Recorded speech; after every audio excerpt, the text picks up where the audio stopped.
Yo, what's ever going? We're restarting that. What was that? Yo, what's going on, everybody? This is Ike here, and today we're gonna be streaming the new Survivor. Just came out, a lot more exciting than Meteorologist, which I still didn't do a stream with a Meteorologist, by the way. We're gonna get to it, but today we're gonna be playing with Archer, which is a much more interesting Survivor. It's basically, if you played third-person shooter games, this character is for you. It's literally all about getting the headshot with this character. Okay, not really, but the chest shot, it's close enough. Basically, you got this bow, and this bow, you aim at the hunter's chest and you stun them. That's the simple explanation. You stun them for 2.5 seconds. That's the exact same as Weeping Clown. Weeping Clown also stuns for 2.5 seconds. But if you don't hit them in the chest, if you hit them somewhere else, I don't know, maybe the toe, right? You really want to show them what it's like to get a toe stun.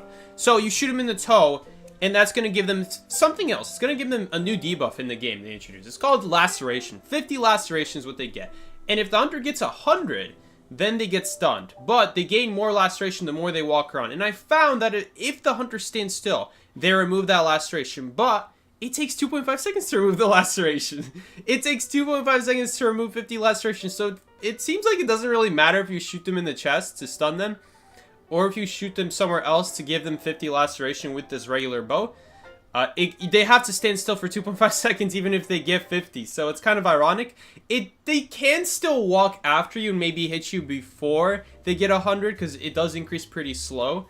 But you guys will see. I mean, we're not going to be playing Hunter today, but maybe if we go against other Hunters, maybe something like a Hellhammer with Hunt, you'll notice how much faster he gains 100 because he's walking faster than something like a Hellhammer without Hunt.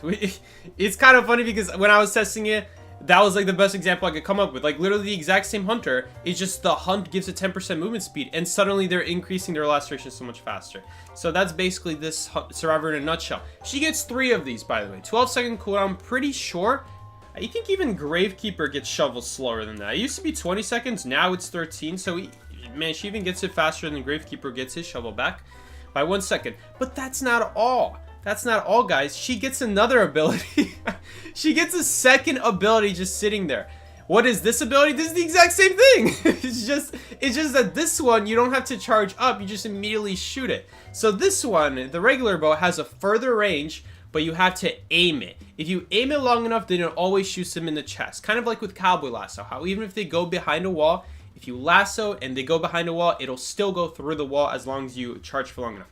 But it takes a really long time to charge to max. It takes like 6-ish seconds.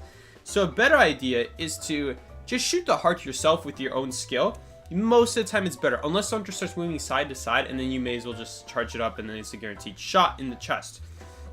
This one's a little bit different though. This one, no charge up required for this one. It's like a shotgun. Basically, there's a shotgun version of the crossbow. Sorry, of the regular bow. The crossbow is like a shotgun version of the regular bow, which means that when you shoot it out, it's really like a shotgun. It sprays in all directions that you are facing, and it even makes you jump backwards. And the hunter gets 60 laceration from that, so they have to stand still to remove that as well. That's over 2.5 seconds. Now, her debuff is a little bit interesting.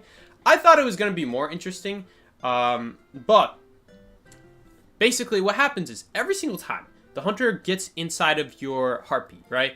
First things first, your heartbeat is 30% smaller. So I know that doesn't sound like a lot, but if I were to put it in like a game, a perspective, that would be almost twice as close than a regular Survivor. You could be twice as close to the hunter and still not get a heartbeat. It would take them to be like half the distance of a regular Survivor for you to finally get a heartbeat. So when I was testing it, I was doing it on like an asylum in the huge room basically, and a regular Survivor would get it from the other side of the room. Maybe I should show it, but you'll see it inside the games, I'm sure, that the heartbeat detection is way smaller for her, even though 30% doesn't sound like a lot, it really is.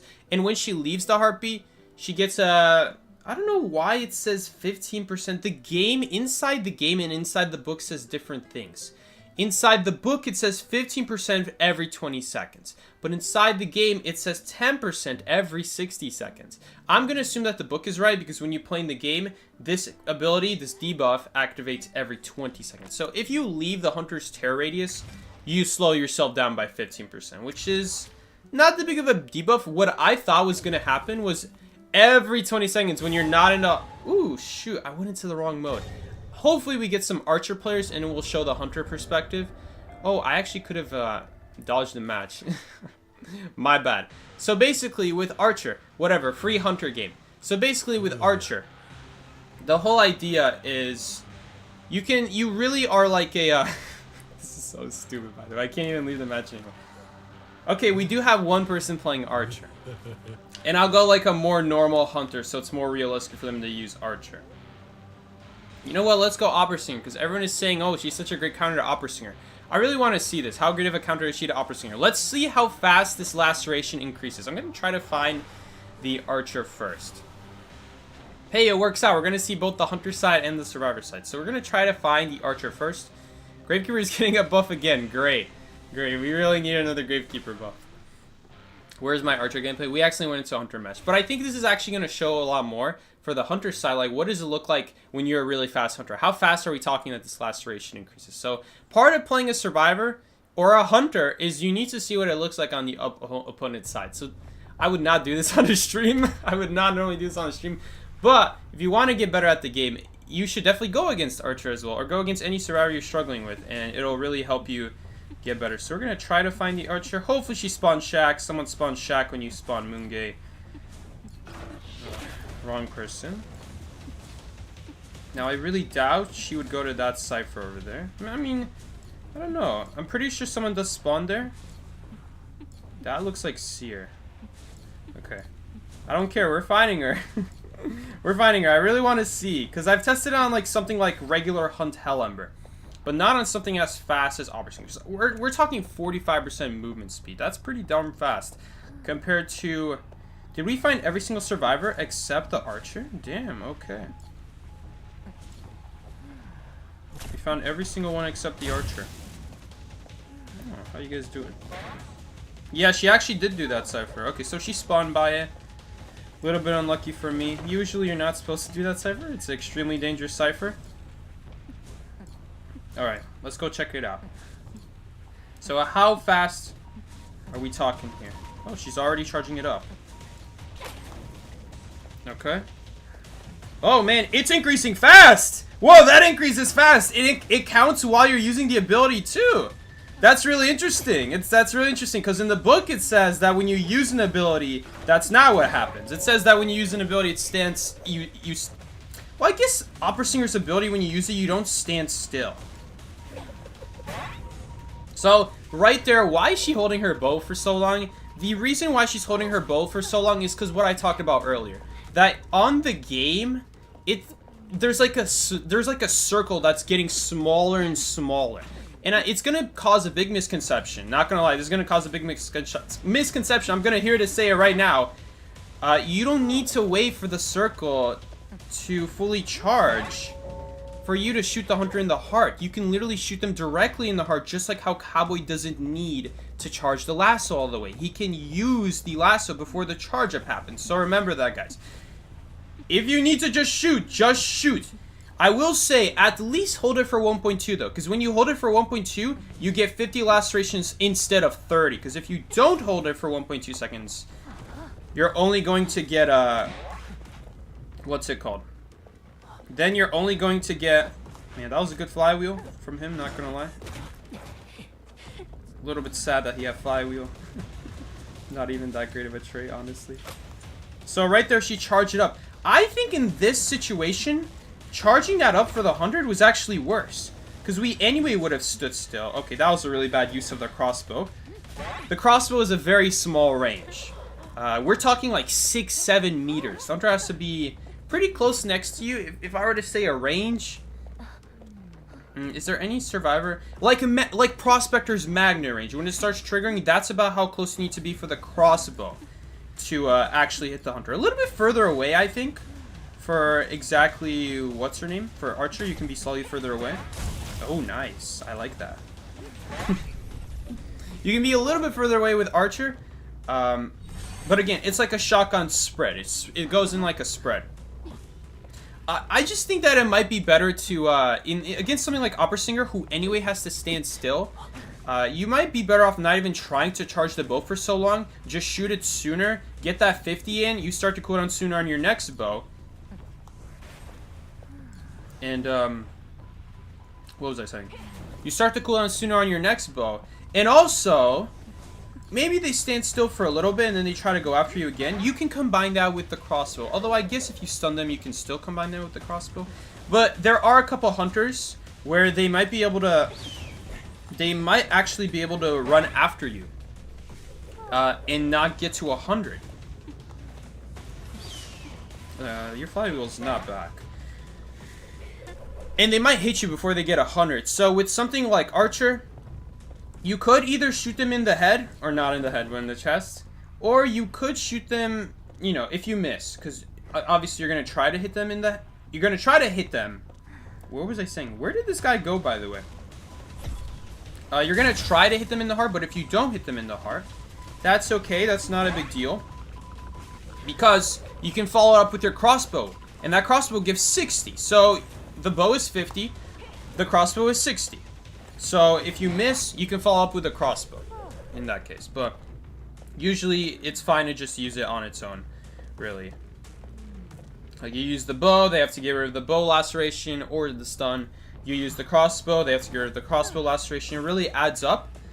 I would be careful about how long you hold the bow. Because remember, when you hold that bow, it takes a really, really long time to charge up. It's almost always, especially against a speed hunter like Opera, almost always better to just shoot the damn thing, because she anyway has to stand still. If she tries to catch after you, she will get stunned. We saw how fast you get stunned with how fast a hunter like Opera Singer is. So, you definitely, like against Opera Singer, definitely don't even worry about trying to, let's just get this game over with. Don't even worry about trying to actually even hit them in the heart with something like Opera Singer. They're going to get stunned either way if they just disrespect it. So, that's what we learned.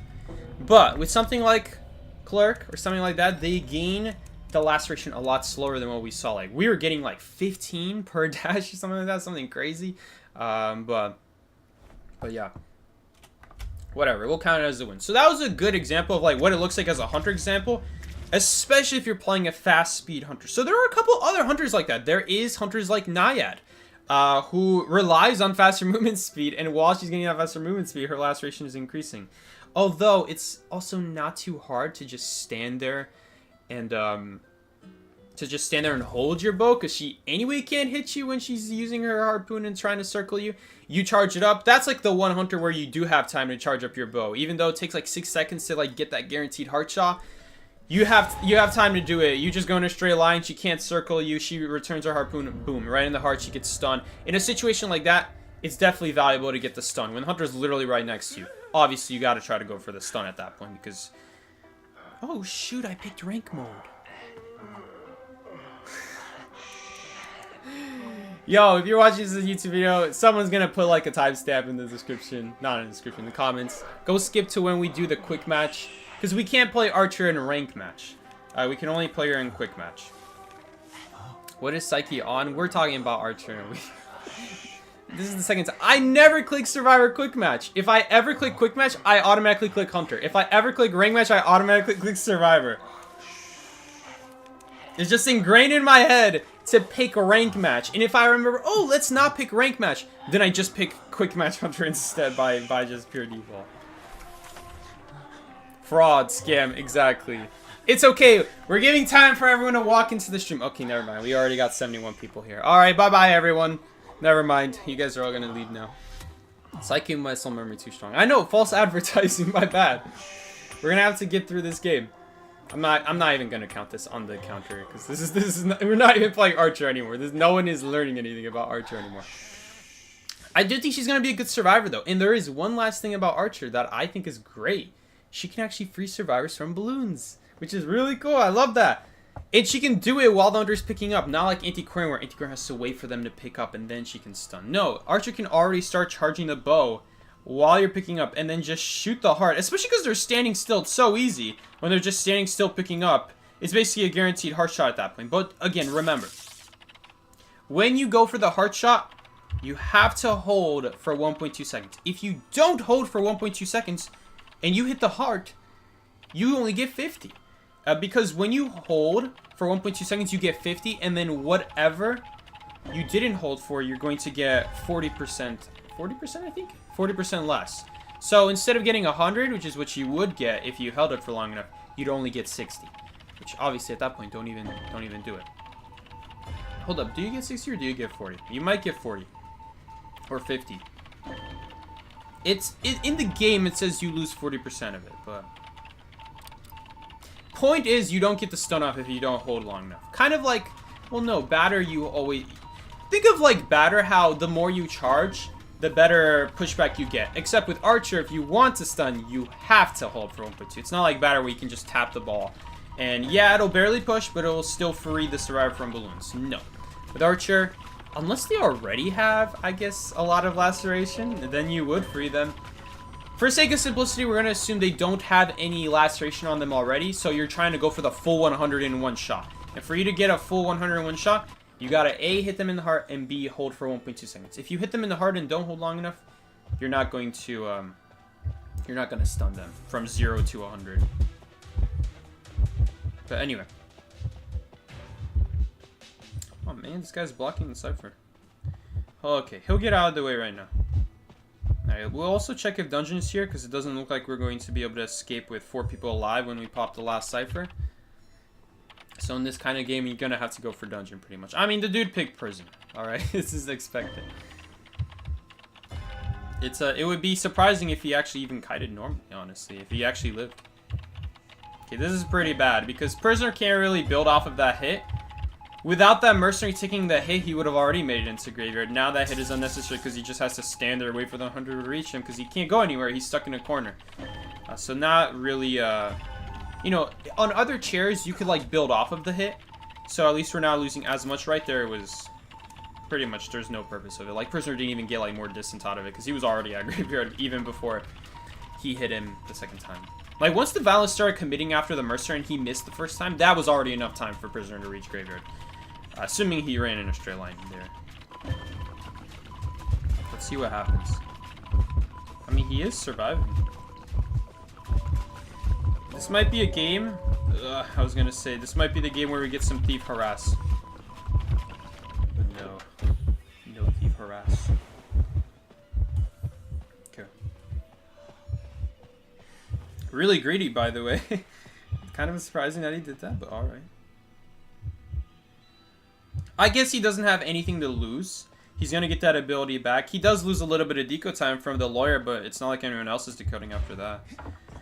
Take over this Cypher for me. I don't have your Cypher. Your Cypher's on the other side of the map. Alright. Alright guys, I'm thinking we might have to help him out here. He's not going to survive. He's not going to survive. So we have to help him out here. Oh, he didn't fall for it. Nice, dodged it. But he immediately went down. I was hoping the guy would like wait a little bit. You don't gain flashlight immobilization while they're picking up, unfortunately. Dang, I was hoping he would wait for a little bit, but it is what it is. Let's see. I'm guessing I'm gonna take over the Cypher. Although it doesn't seem that great, honestly. He might just go after me. He is just going after me. That wasn't a very good note, though. It is limited range. He doesn't have infinite range with that note, though. He's probably going to go backwards. He won't be able to stop it, though. Nope.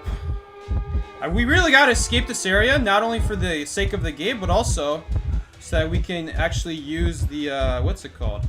The flashlight. We might be able to, look at that. You look at that clean wall dodge. We might actually be able to get all the way back to gate if we do one big circle. That hit doesn't really matter. In fact, it would actually be a good thing to take that hit. It'll help us escape from him. Now he's trying to get behind these walls here, but he doesn't have his ability. Let's see, does he have teleport? He has warp. Let's see if he goes back through warp. Maybe we'll get like a dungeon here. Okay, dungeon is at top broken. Ugh, I don't like this. This is not good.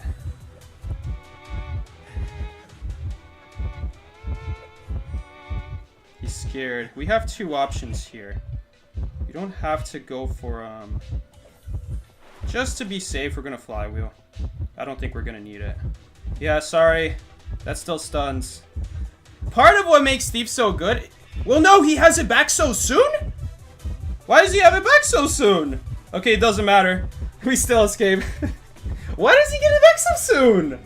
How did he get that note back so fast? It's supposed to be a 30-second cooldown. You're telling me it goes back to 0 when we remove his ability? Oh, it might. That's such an interesting interaction. Because when the note disappears, that's the same time you get it back. So by deleting the note, you're bringing his cooldown back. That's so weird. That's such a weird game mechanic. Okay. Now we're actually going to play Archer. And, dude, I'm telling you guys, part of what makes Thief so good is that no one plays Thief. So there's so many hunters who walk sideways. And maybe part of it is because people who play Thief don't realize that that will count as a stun still, so they just give up on it. But if you know how to play Thief and you know his hitbox for the flashlight, you just go to the side with them and that still counts as a stun. You have to literally stop walking in the direction of the Thief. If you are walking in the direction of Thief, you are still going to get stunned, as long as he aims it properly. So, wow, we actually might not be able to immediately get a match here. Are we too high? I don't think this is too high. Unicorn 2? Is it that high? Not really. There's a lot of people with a lot less of a life, you know? I think we can still find some matches. Psyche, misclick rank? Yeah, no, this is not rank. We would find a match in 2 seconds if this was rank. It would already be too late. Psyche, can you please read my previous question? I'm truly curious. Yeah, sure. Let me read that previous question, big boy. Psyche giving me time to heat up my burrito on the stove before the real thing. Okay, let me find out the question. What about wheel, Psyche? If she shoots wheel and they go into wheel form, will they be stunned out of it? That's a good question. I'm pretty sure no, because wheel is invincible to all stuns. There is something in the book, though, that says it prevents interactions. And if someone knows what this is talking about, please let me know. But the only way I could make a hunter stop from interacting with stuff, as in, like, if they were in the middle of breaking a pallet or vaulting a window, it says here that when you shoot the hunter, their actions are briefly interrupted. I don't know what this is talking about, because if you are holding your ability, you can still keep holding your ability. If you vaulted a window, it doesn't stop you from vaulting the window. Like a batter ball. Literally, a batter ball will interrupt it. Like, literally interrupt it. If you're breaking a pallet, it'll push you away from the pallet. The pallet will still get broken, by the way, because they press the button to break it. So it doesn't really matter. But for a window vault, they start the window vault, you push them, and if they're still on the other side of the window, it'll push them away. I guess if they're on the second half of the window, it'll push them into the wall on the other side of the window, so then it'll look like they skipped the vault. But you can actually interrupt stuff with the batter. I don't know what it's talking about the Archer with actually interrupting stuff. Unless you stun them, I haven't found a way to interrupt them. You have to stun them to interrupt them. Unless someone knows what it's talking about. Yeah, I don't know what it's talking about. I don't understand what it's talking about, what it means interact. Maybe if it's like specifically Opera Singer who's inside of an ability, or maybe Ripper. I haven't tested something like Ripper. Maybe if you shoot Ripper with an arrow, maybe it gets rid of his invisibility. Because I didn't get to see really clear on that Opera Singer game, but did we leave the Shadow Realm after we got shot? Yeah, the guy's locking in his lucky guy in quick match. Okay, so since this is quick match, honestly, this actually might be harder than rank match. Because honestly, in quick match, I'm not expecting to get better survivors than in rank. But also, they can play Hula Blue, they can play Goatman, they can play Dream Witch. So, okay, they're playing Wheel, though. And it sounded like it was on my left. Okay. So, we kind of have a big disadvantage here. I'm actually going to miss a calibration so we can see where the hunter is. Our heartbeat is tiny. It is very small radius. 30%. It says like 30%, but I swear it looks like 50%. I'm telling you guys, like half the distance is necessary.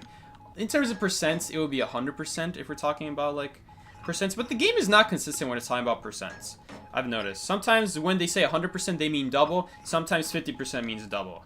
But so in this case, I assume it means like 30%. It means like 30% of the way to that it takes for the hunter to or is it 40%? It is 30%. So it says 30% reduced heartbeat, but it feels all like close to 50, honestly. So right there, I think that Archer was trying to harass against that wheel, which is actually not bad to do against wheel, because wheel's got no ability really. Although I think right there, what was that? Was that a full presence? Because I heard that bell when she got hit, or was that when the lucky guy got hit? Now, because she can technically harass, you might want to run flywheel on Archer. I don't know how necessary it is, because you could also just use your crossbow when the hunter gets close to you, and the crossbow is pretty expendable. Like, it's a lot worse than the bow, just because you have to be so much closer for the hunter to actually get hit by the crossbow. So it makes more sense to me, personally, to still run broken windows. Because it is the better kiting ability. It's just in terms of harassing. Most harassers take flywheel so they can save their ability. But for Archer, her little crossbow, the one that we shoot at close range, that cooldown is not connected to the actual ability. It's not like forward, where like forward, if you use the football to help yourself escape, you now have no football to actually, Look, guys, you see that? You see how she was at the crate and we still didn't have a heartbeat?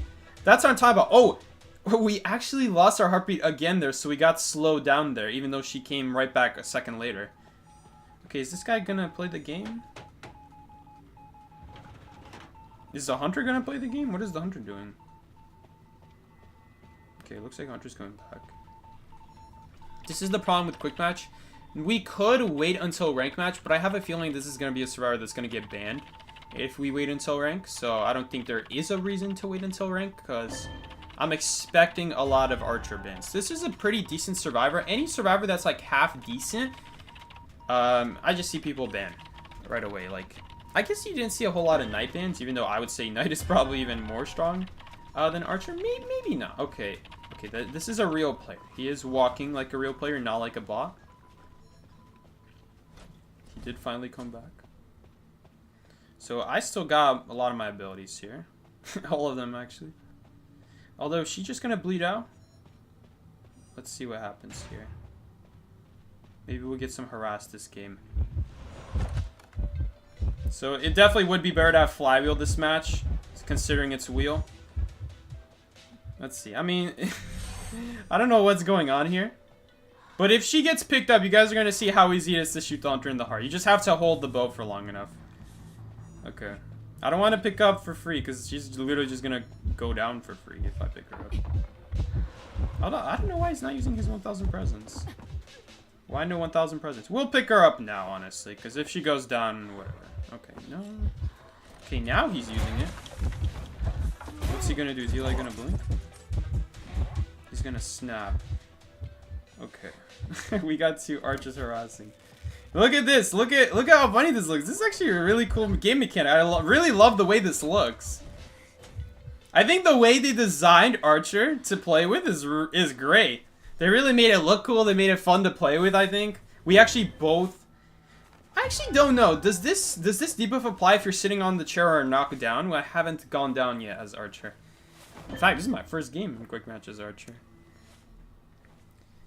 First one in history. We're recording it right now. Oh, you can graffiti from that far? They buffed graffiti range. No, not really. I don't think they did. Oh, we could help him. Well, that's assuming he actually got picked up. How did that miss? That actually missed. Well, he's getting stuck. Go around the corner. He can't turn tight. So, especially if they're not expecting you to be around the corner. Because now he's expecting me to be around the corner. So now we want to do the reverse. But you see, he can't really turn very tight. There's a limit on how much wheel can turn. Let's go heal up Archer here. Looks like I guess not. Usually you're not going to be able to... Okay. So now if we actually might need another shot. I missed! I missed! How did I miss? So that would have stunned him, even though we didn't hold for... Did we hit him? We didn't hit him. We didn't hit him. But if we did hit him, then it would have applied 30. Because we didn't hold for long enough. And that would stun him. So you can combine crossbow plus bow together, but we actually missed. This is a surprisingly hard character to use because your camera, your sensitivity that it uses... is the same when you hold down the bow, which is really annoying. It makes it unnecessarily harder to play the character, but like right now, my sensitivity for actually moving with the camera is the same with the bow. So it makes this very hard to actually aim with the bow because of that.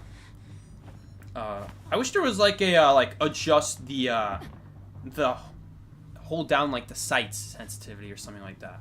That would be really nice, so that I could reduce the sensitivity, because we're not going to need to turn so hard when we're already looking in the direction of the hunter. You know what I'm saying?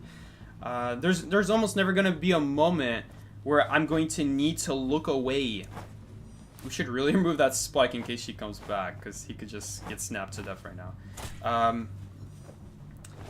But yeah, as I was saying, I don't need to move the camera so much in a game like IDV. We're already going to be turning the camera facing the hunter. I'm already looking at the hunter most times, so I'm not going to need to be able to be like, oh, let me hold it this way and then turn around. Like, it would be helpful if you need to do this, but in that case, you could just do this.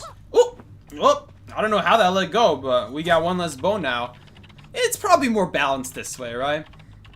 Well, I guess no one's going to decode it, and the hunter's never going to chair anyone, so let's just go ahead and just decode the cipher. Oh, he's back. My man is making me stuck! Okay, that was just average wheel moment. We really got stuck there. That is so obnoxious. We really got stuck.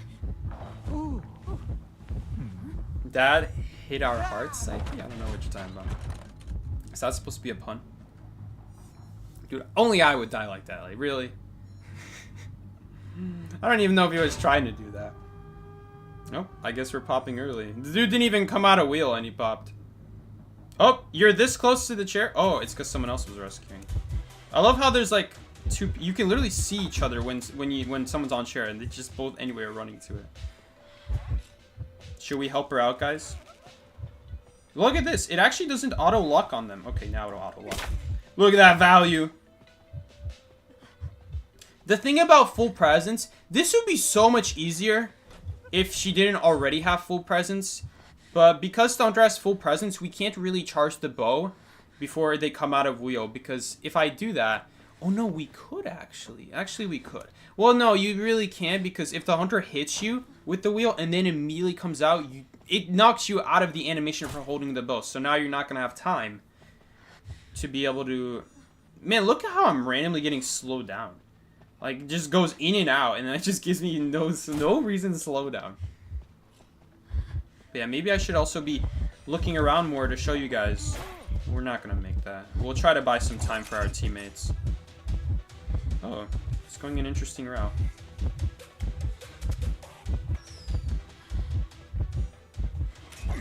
Oh, interesting trap again. Well... Oh, that time she got it. Oh, that's in the pallet. Is that in the pallet? No, it's not. Oh, well, she went for it. She didn't realize it. Alright. Well, anyway. Oh, man, Hunter's gotta listen. Alright, anyway. Did he really have listen the whole time? You really got stuck, exactly. Thank you for your hilarious pun.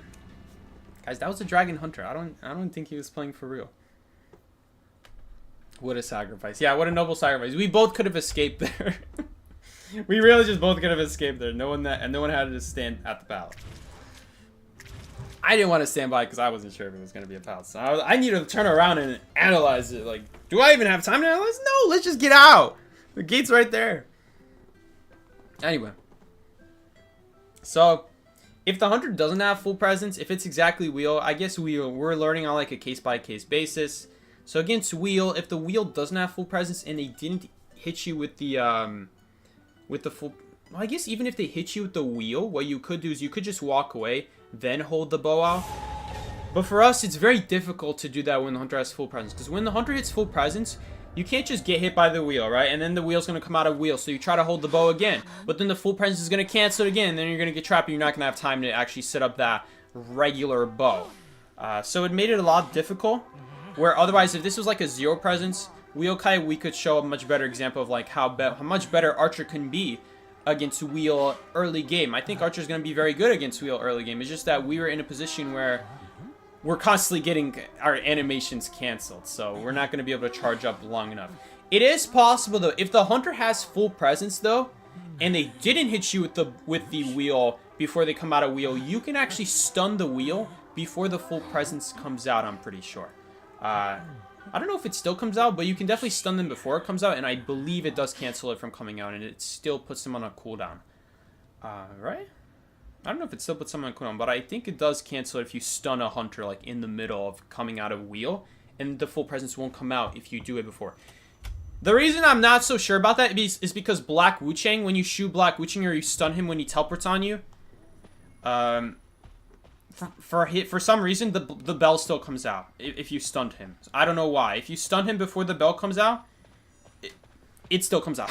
I don't know why. So that's why I'm like kind of worried. Maybe that's not the same way for wheel. I'm pretty sure it's the same way for wheel.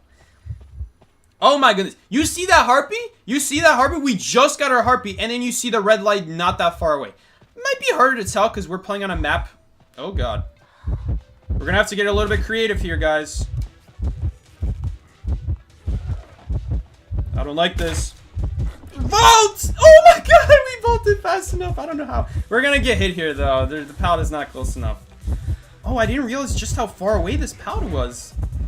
We should have gone in the graveyard area. Oh, I'm stupid. So, not the graveyard, the church area. Because the church, I believe, is a little bit closer. Right? Watch this asylum kite. Well, he doesn't have blink. Okay, I haven't seen people do that before. Oh, we're getting support. We're going to take advantage of that support. Go to this really good pallet over here. What is that noise? You guys heard that noise? Okay, so a little bit unnecessary hit there. I don't know if we would have made the church pallet, because there's like a pallet inside of the church that we passed by. And I thought that the pallet in front of the gate was a little bit closer than that, but we ran for like a couple extra seconds than I was expecting. Yes, guys, I'm going to heal myself. I'm going to pull out a syringe and heal myself. Thank you for that great tip from the fire investigator. But anyway. It's like he walked into death corner. I know, it was just unfortunate timing. I didn't realize he was getting chased, and the next thing you know, there's a hunter right there. I'm like, okay, technically we can live here. I have window boost. We can technically live here. And we did end up living there. It's just, I think I took a wrong turn. I went straight instead of turning on the right. I think we would have made that pallet inside a church. Barely. But, you know, at least we have a chance of living without a hit. Because if I don't go for it, then we're going to guarantee take a hit, you know? Definitely haven't seen, like, a Hellenberg drop a puppet like that, though. That's definitely new. Psyche, what's your opinion on Archer S skin? I haven't really looked at it that much. It's cool. You know, I don't really have an opinion about skins anymore. I look at them and they're like, oh, cool, another skin. I've seen so many skins. Like, I don't mind it that much. I don't really pay attention to them that much. Man, if they released Asylum... This would be a really good magician spot. Right there. You don't see that a lot. Where there's like a doorway perfectly lined up with an object. Hold up. Is this, You guys see how the hunter is right there and we have no harpy? That's literally at the fountain. We have no harpy even though the hunter is at the fountain. Right now, I'll tell you right now, we would have like a pretty decently sized harpy if we were any other survivor. So, this is a really big difference. It definitely will catch you off guard. But the thing is, I find that in rank mode, it's probably not going to matter. Because you already know where the hunter's going to spawn generally. It's not going to be a big deal. You're anyway rotating away from the hunter's spawn. You didn't need the harpy notification. The harpy notification is nice to know. Like, okay, is the hunter still coming after me? Like, it gives you an idea of how long should you be rotating before you expect to get a harpy. Oh god. See, look at that. The puppet goes through, but Hellember does not. So that's a very weird interaction. It's very weird. This is what the bots do. You can, I guess if you want to, you can tell if you're up against a bot hunter, because the bot hunters know how to walk through illusions. So if you're going into Nightmare Hunter, you can't really practice Magician inside of the practice Nightmare modes, because the hunter just walks through the illusions, and they know where you are. They can literally see you, as if you're not invisible. Dude, this man is going into the corner. You guys said I was going in the bad corner. This is even worse. Is this better? Is he going to actually do anything? I saw that magician fearlessly vault into the hunter. I'm like, okay, what's over for him? Sorry, man. I can't heal you when you're mourning. I don't know what we're getting with the hunter today. I don't know what's going on today. Dude, we are healing 17% slower because everyone has the Terry and everyone has panic. 12 plus 5, actually. 17% slower. You do everything 17% slower and everyone is injured. It's basically this game's built-in anti-Cypher Rush, which no one talks about. Panic plus Deteriorate, if people are injured, the injured person decodes 5% slower plus however many injured people there are. So even if there's one injured person, that injured person is decoding 8% slower, which is a big difference. It could be the difference for you. And, you know, especially because when you look at something like a Prisoner and you see that Prisoner decodes the cipher, what, about 8 seconds faster? Is that guy dead? That guy's just dead. Why is he waiting? I don't understand why he's waiting. I was like thinking if once he gets stunned. So I missed! Oh man, that's my bad. You really gotta be precise. You really gotta be precise. If you're not precise. Hold up, this is actually, I'm pretty sure, a guaranteed rescue here. Why is he still walking? Oh, he might get farmed. No. I was waiting for that barrier to get hit behind me when I dodged that. I was just waiting for it. Unfortunate. Okay. For me, I don't need to stay in basement. I'm just gonna go prepare for gate. I guess he might. I mean, the Hellumber has to go in basement and follow him, I guess. If he just sends a fire spear, then he could just walk in a circle. He doesn't even have to do what I did. No, you don't have to do that kind of risky thing, honestly. What is happening? So right now, that hunter is right there. And you can see my heartbeat is very weak. This is a very weak heartbeat. Even though there's just going up the stairs. I have no heartbeat right now. Look at that. He's literally right there and I had no heartbeat. So it is a pretty big difference. It's surprisingly a big difference. But yeah, you really got to be accurate with the heart. If you're not accurate with the heart, they don't give it to you for free. You definitely got to be accurate. So this is definitely not an easy survivor to play. Again, though, if you're in the middle of a kite, you don't necessarily have to stun them, especially Hellumber. Hellumber, you don't really want to stun because when you stun him, you give him like 50% of his flame back. Assuming he's not using it. Assuming there's not a flame spear running around, then if you stun him, he gets like 50% of it back, or like 60%, something crazy like that. So against something like Hellumber, you wouldn't want to stun him. You would actually want to go for the 50 on purpose, and not even try to stun him unless necessary, unless you're trying to freeze someone, or maybe you just need that time to stun him and then, you know, rescue someone in front of his face or something like that. Kind of like what we did there. Although for him, he could have stood still and he could have removed it. But if he stood still, I would have used my crossbow there. And the crossbow would have immediately put him to 100, stunned him, and then we would get the rescue in front of his face. So you could do that. You could get this like really nice combination with the bow, even if you miss. And if it's like a hunter like Hellumber, who you really need to do an instant rescue against because it's really risky not to, it's fine. Like, it still works out. Obviously, you'd rather stun them, but the idea is you can combine these abilities together. So even if you miss or you realize, wait a second, I actually could not afford to hit 50. I needed to hit the stun there. You can follow up with your crossbow, and the crossbow can make up for your mistakes. So even if you're messing up with Archer, the extra ability means that you can fix your mistakes and be like, okay, well, I missed, but they still have some lacerations, so they'll chair. They'll get like 80 by the time they finish chairing, and then you can shoot them with the crossbow if you need to immediately do a stun. Usually it's not good to immediately do a stun and rescue, but right there, Cypher was almost done. Maybe it wasn't done enough, though. I don't know. Maybe we actually rescued a little bit too early still. It would be risky as well, though, to wait, though. It's a basement Hellumber. Like, higher investigator in this map might be crazy, yeah. There's a lot of hunters that also don't work very well on the map, either. A lot of, like, hunters, besides, like, the easy ones, like Lizard, obviously cannot really jump around anyone. But there's a lot of hunters that require, like, line of sight, like Wax Artist or Clerk. Clerk is a little bit iffy, because if they go behind a wall, there's still, like, a second or two where you can still use your recording through the wall. As long as you start holding it before they went behind the wall. It's really weird. But you can do that. But yeah, most hunters, once you go around the corner of the wall, they can't really use their ability. It's a very good survivor map. Not just because of the powders, but because there's a lot of situations where as the survivor's walking into different areas, you can't really use your ability because you don't have line of sight on them. You can't really clearly see where they're going. So I don't know if you guys have been catching, but as we're aiming our bow, you might see that white circle. That white circle is what I'm talking about, where if you charge it up all the way, it'll make it so it guarantee hits the heart. As long as you're somewhat close to the heart, even if you hit kind of like above the legs, above the knees, it'll still count as hitting the heart and you'll stun them. But it takes a very long time to do that. So if possible, you would just want to get better at the game when you play Archer and just immediately hit them in the heart. You just got to wait for that white dot in the middle to show up. Once that white dot in the middle shows up, you know that 1.2 seconds have passed, and you know that, oh, hello there. And you know that if you shoot the 100, you'll guarantee get the 50 if you miss the heart, or if you do hit the heart, then you'll guarantee stun them.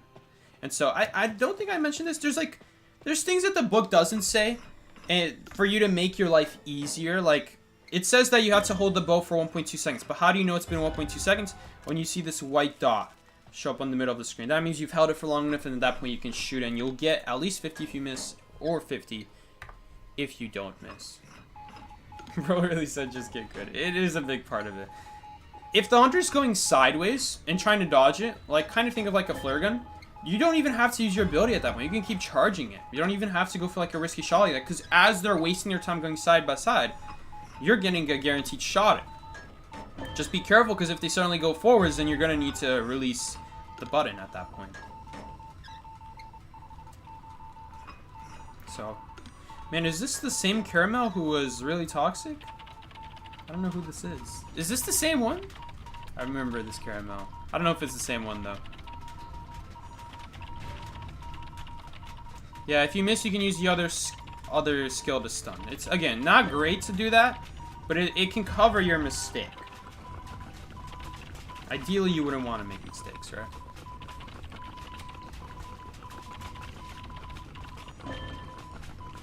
This guy's cutting pretty well so far. We might try, like, flywheel later. I'm not a big flywheel person myself. There's a lot of hunters where flywheel's either mediocre.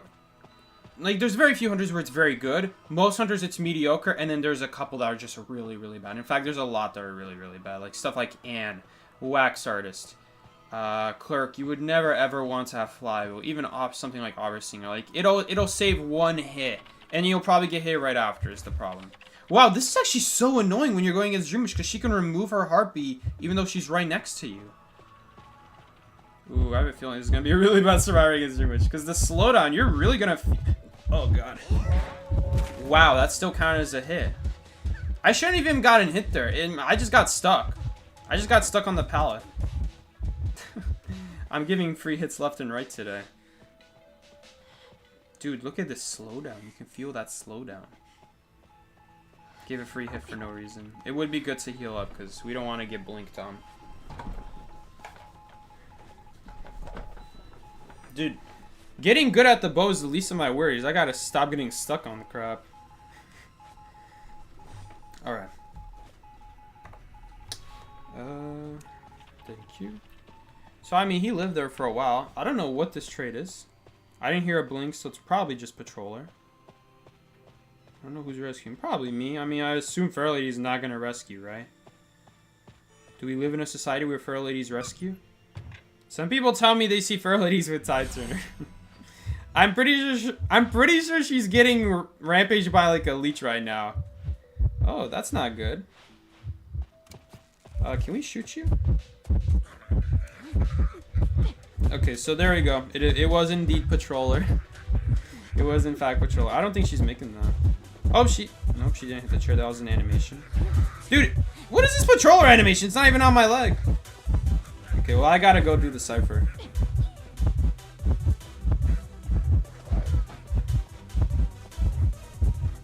Oh, hello there, Leech. You know what? If she hits me, then she's gonna give our survivor a chance to rebound now if she hits me. So that's good for us now. Is she gonna run with her? Okay, that's actually also fine. Because what that means now is she has no easy way to kill anyone now. Oh, and it wasn't even that good. She removed 20%. That's so sad. Wait, how much did it remove? Did it even remove anything?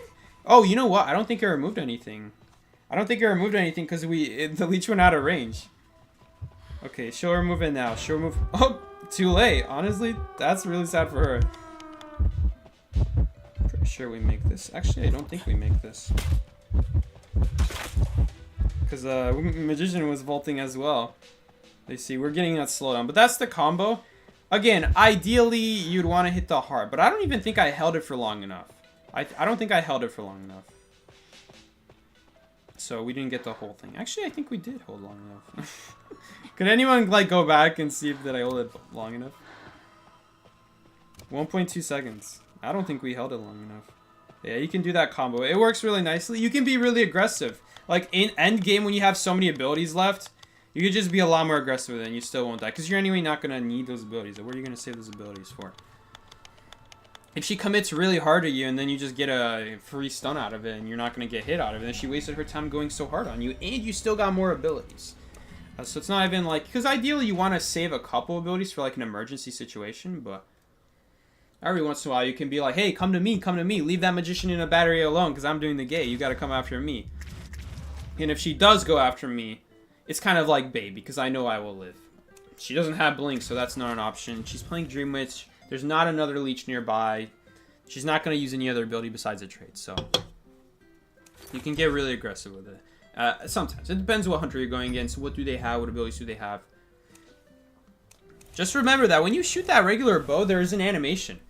Before you can shoot the crossbow. It prevents you from using the crossbow for like a good like 1.5 seconds, so. I do think this is going to be a really good survivor, but it's going to be really skill-oriented. There's going to be a lot of outplay potential for the survivor, a lot of ways where the survivor can play really well, but it's going to take some experience to know how to combine these things together. I feel like that was probably one of the easier things we can do. Ideally, I wouldn't even have to use the crossbow. I could have just shot her straight in the heart right away, and I wouldn't have even had to use the crossbow. And that would be the ideal situation.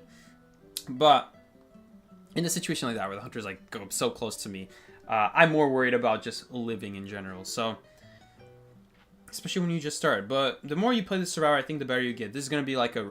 You'll really see the difference between an archer who just started versus an archer who is... Holy crap, how are they making these shots from so far away? Kind of thing. Because it doesn't have travel time. The shot does not have travel time. It just... As soon as you let go, wherever you aimed it, it's going to hit there. Are you thinking of playing her a lot? I am thinking about playing her a lot.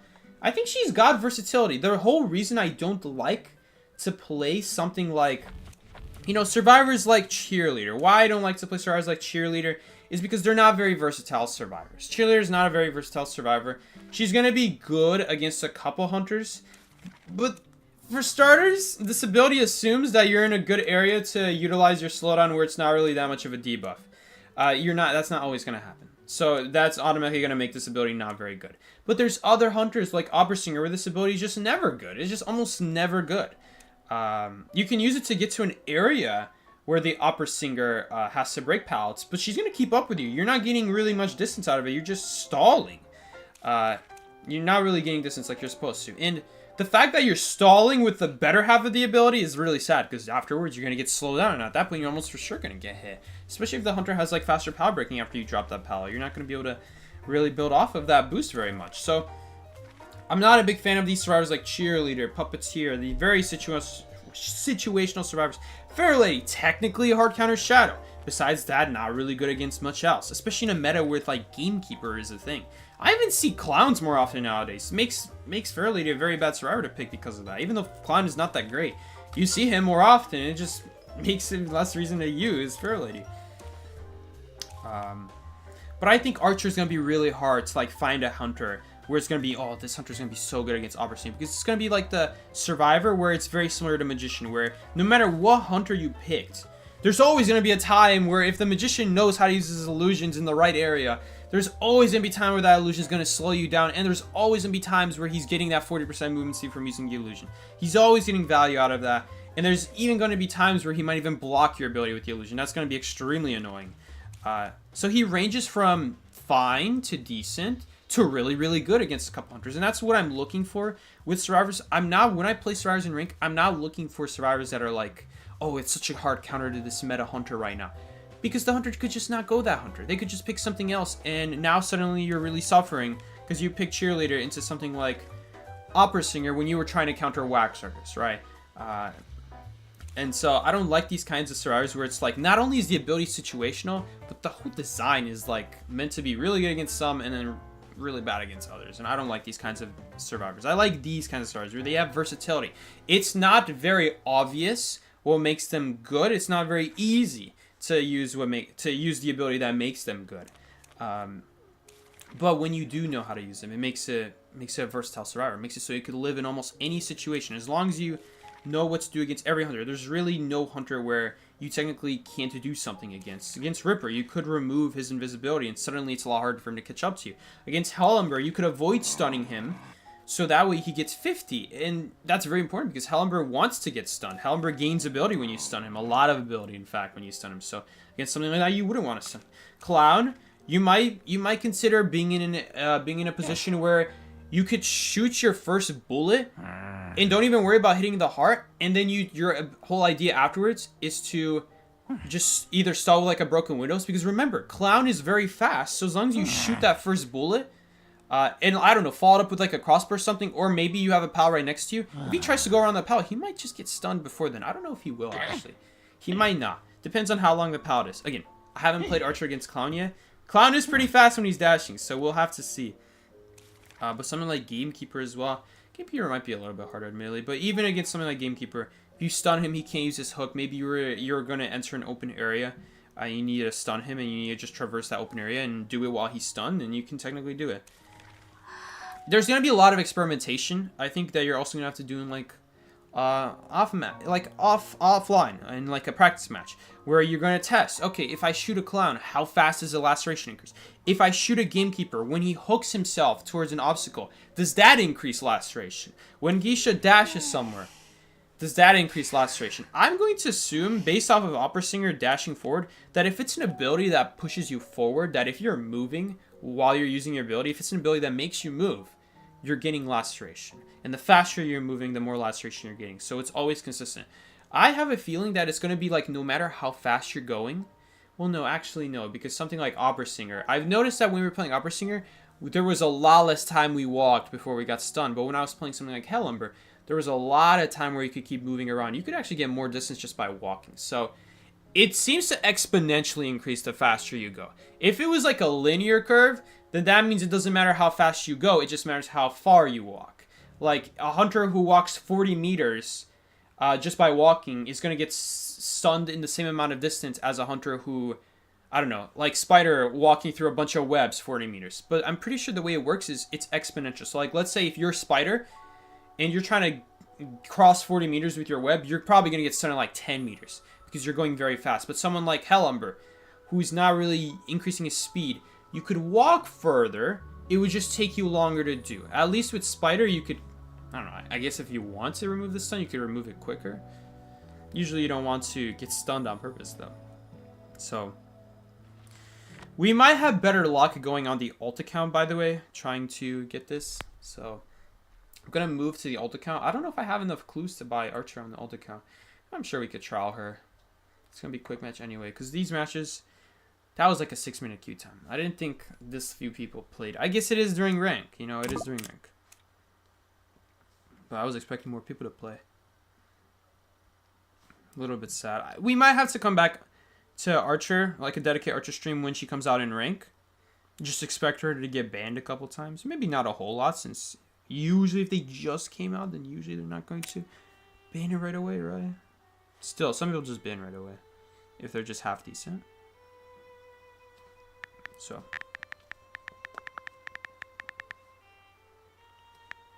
hopefully by then I get a little bit better at Archer too. Although I'm probably not going to play quick match though, so I don't think I would get much better. Alright, let's see if we have better luck on the alt account. I'm going to match. Can you open her profile? You haven't looked at her abilities?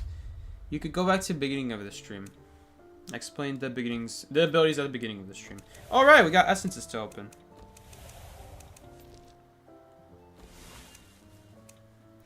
Alright.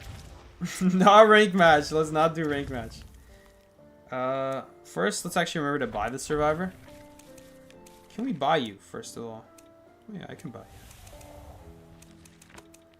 Alright. I don't know if this is going to be much better. We'll try. We'll try to see if we get a match on the alt account at least a little bit faster.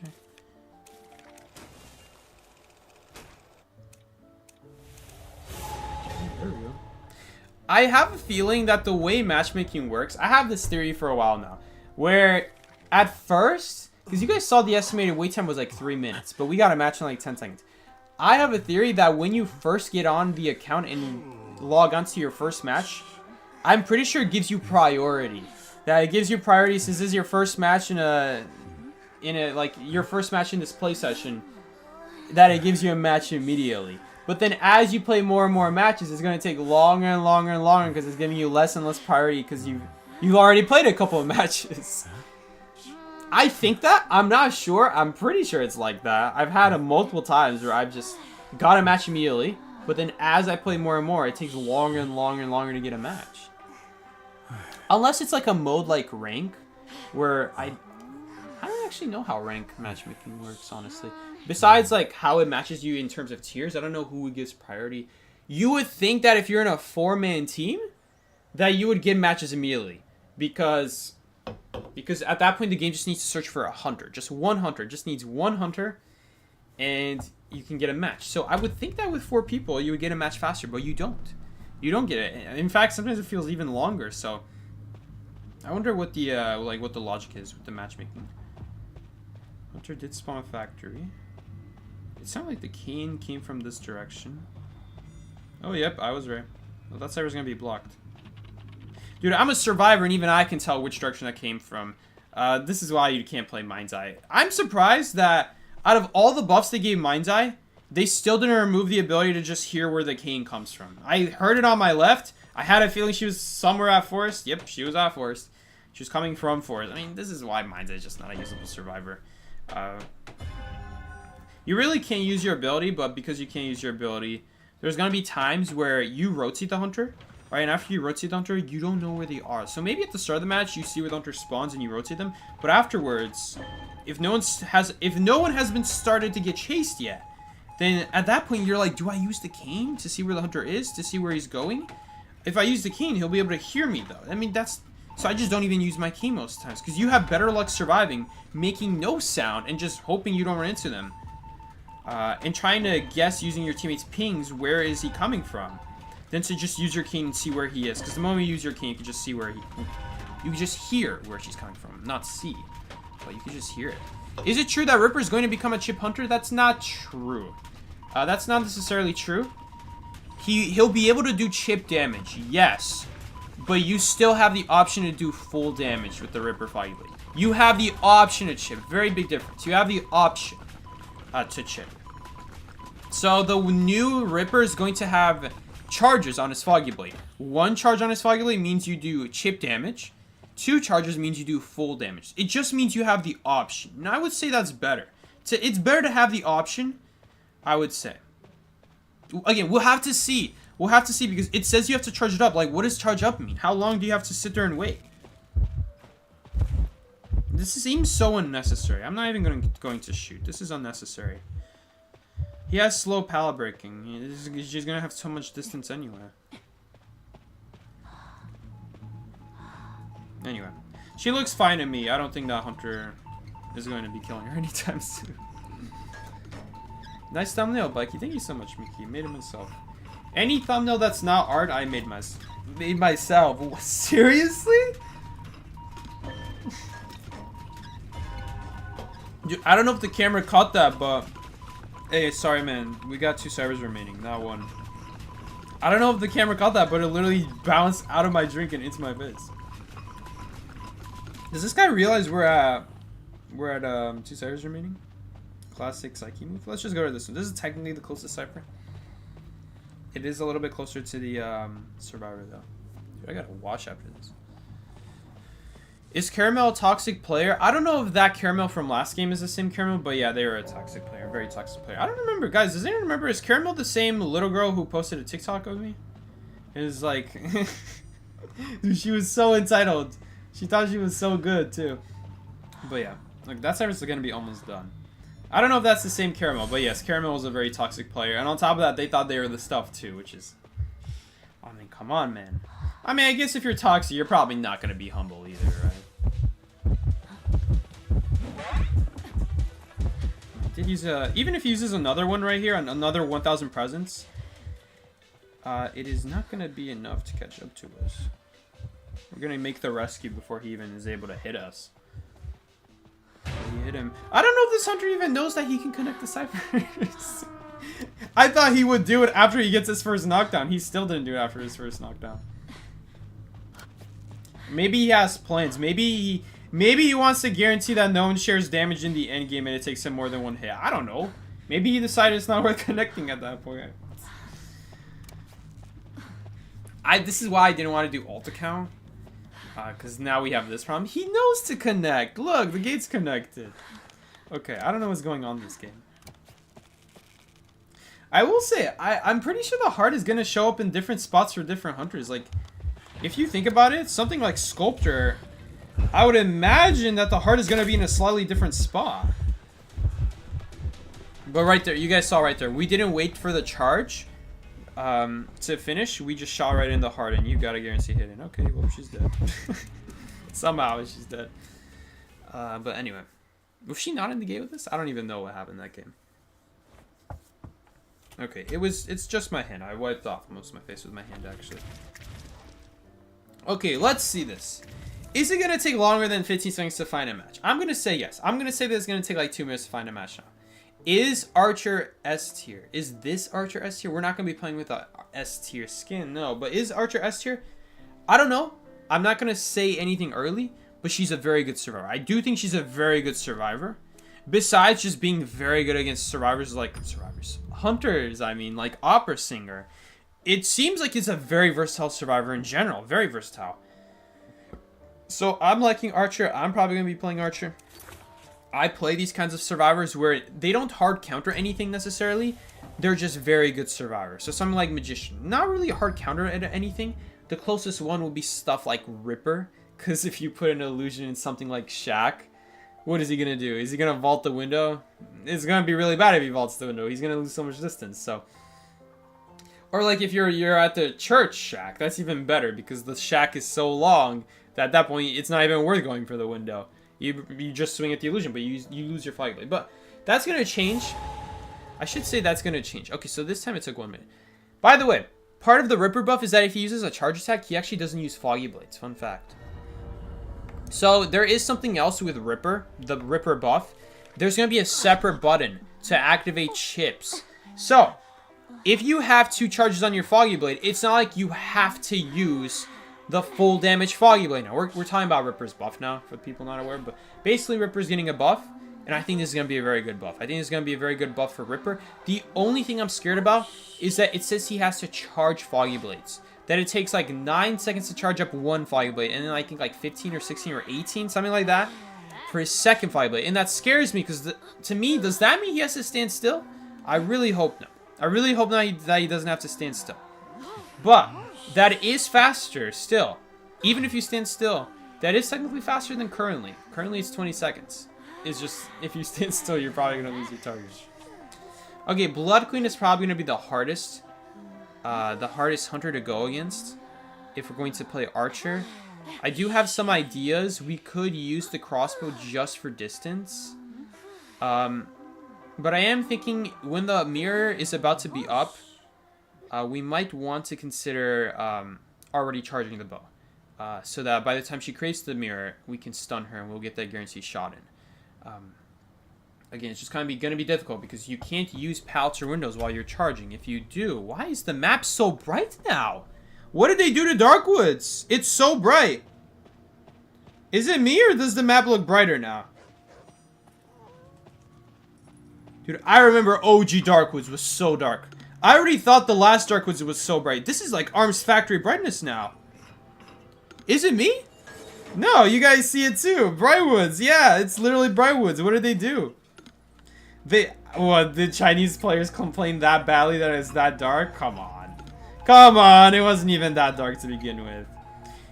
The original Darkwoods was actually genuinely dark. It was the same brightness as Asylum. If you guys go outside on Asylum, it was that brightness. Or I guess darkness, I should say. And then they decided to rework Darkwoods, they changed almost every powder area. They changed it like 3 times. The 3rd time, they changed like the whole map at that point. But on that change, they made the whole map brighter, which was so nice. I thought it was the perfect amount. And now they made it even brighter. I thought it was really strange already. Because Darkwoods, you guys see how Darkwoods over here has this like sunlight over here? Like this dim-lidded sunlight coming from this direction. Original Darkwoods didn't have that. And so the whole sky was darker, and it also made the ground look darker. I guess they wanted to fit the map. You know, if there's not bright sunlight, then they didn't want to make the map bright. But you guys can see right here, like from this light, compare the brightness of this light to the dark sky above. This light was not this bright before. I remember before, I don't even think was this light even here? I remember kiting around this area. I didn't even realize there was a light here when I would be cutting around like these cages to use this window. This is, by the way, a really nice window because these cages here are so annoying for the hunter to go around. And it's not just one side. Look, the cages are on both sides here. So this is a very good window, no matter which side the hunter goes on, pretty much. Okay, let's see here. What can we do? What can we make happen? Where is the mirror right now? I can't even see where the mirror is. Look at that value. Ooh, that was good. Hold up, is she gonna get stunned? Okay. Well, if she didn't swing early, I would have gotten hit there. I should have shot my bow. I didn't want to use my bow because I was like thinking, okay, maybe she like swung too early. No, I wasted my crossbow. I did it too late. Okay, the good news though is now the mirror's not a problem. Dude, this is a really cool Blood Queen skin. What skin is this? Oh! What? That's still counted? How big is this wall? Oh! This rock is not connected to the tree stump. That makes a lot of sense. My bad. We should have lived there. But her SS tier, that's really cool. That is really cool. Look, I'm not gonna lie, devs know how to make a good skin. It's just not worth $500 or however much that is. Have they raised the prices on these SS tier skins, by the way? Oh, I don't know if you guys have ever seen this, but there are survivors that spawn here, like ghosts of survivors spawn around this campfire. I don't know what it takes though. Do all three chairs have to be taken up? I don't know. Is that gonna be before half? Homie, that could have been before half. He literally just stood there and was like, yeah, let me just let this go over half. Okay, well, she left the game. Bye. Well, right now, if we get mirrored on, not gonna lie, we're pretty dead. We don't have our crossbow for, like, a speed up anymore. And we're not gonna be close enough to, even get a regular bow shot in. Pretty much, if we go for a bow shot right now, we have to go for a stun. Oh, that's right next to her.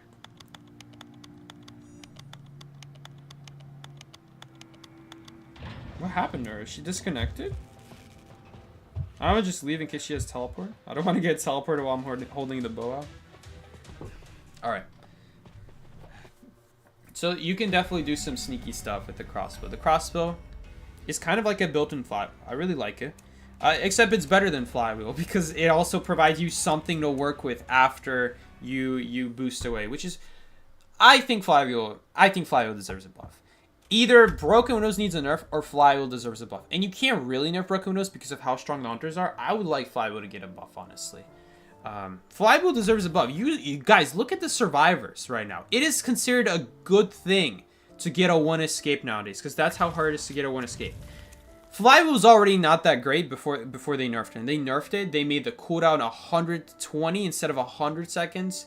They made it last point, what was it, 0.1 seconds shorter, which matters every once in a while if the hunter like delayed their swing and you fly it a bit too early. And they also did something else. I can't remember what else. I think you also get less distance out of the flywheel. But oh, I remember. No, it wasn't that. It was that instead of having a 30-second cooldown at the start of the match, it has a 50-second. That was a huge hit to flywheel.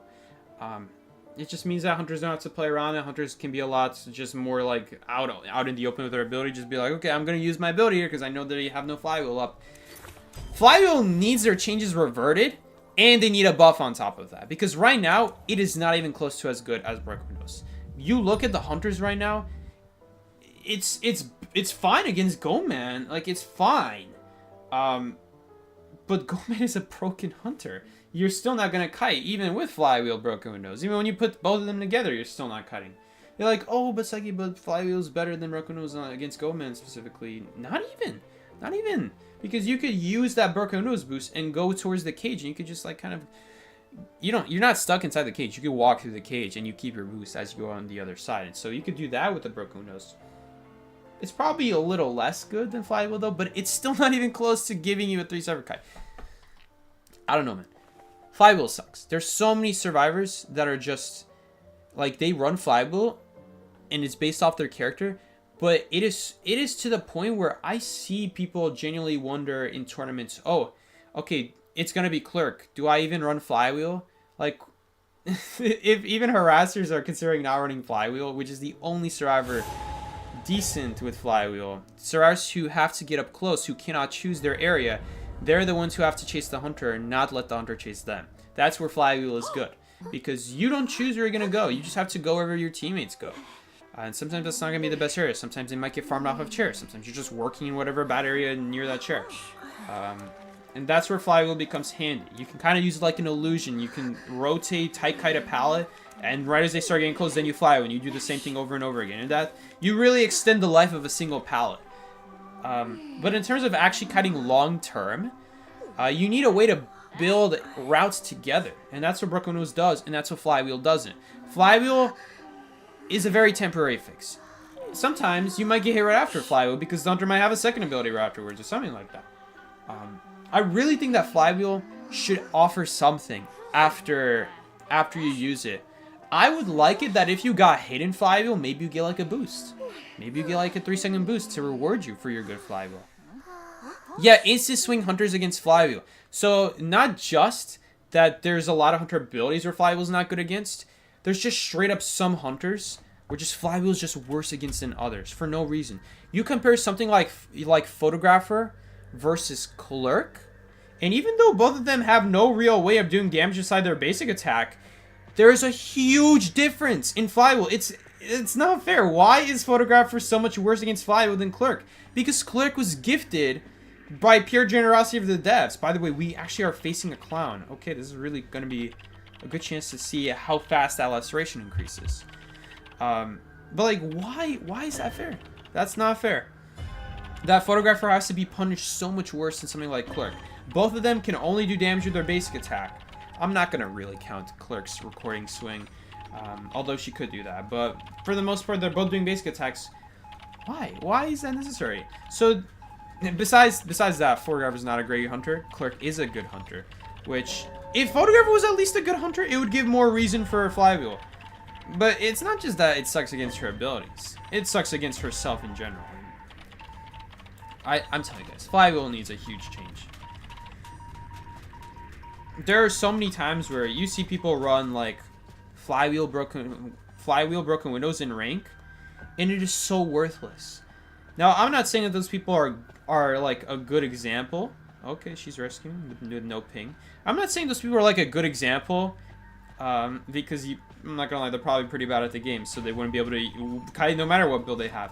But even when you put a top player on something like Flywheel, Broken Windows, it's very hard to get value out of Flywheel. It is a very temporary stalling measure. Very temporary. Why? Oh, it's an archer. I thought that said Acrobat for a second. It's not that great.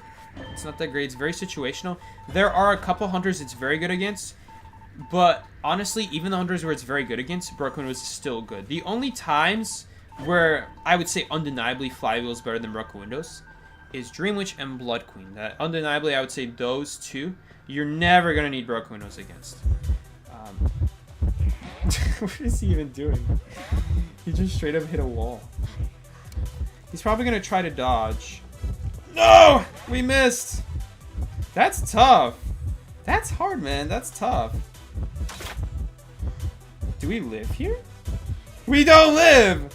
We don't live. You actually need like a pallet or window to fall it up. It's designed to not let you get it up in time. Really, by the way, really well designed from the devs to make it more balanced.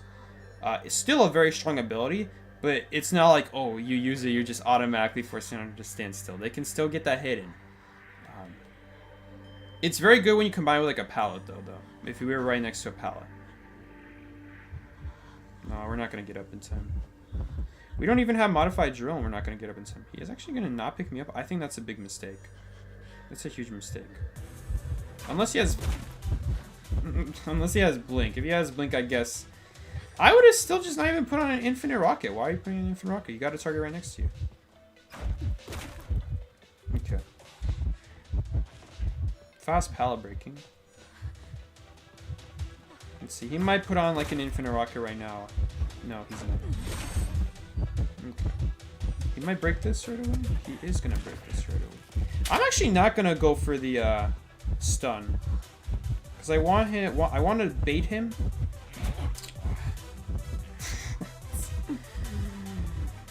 I just realized that you're not gonna make the pallet.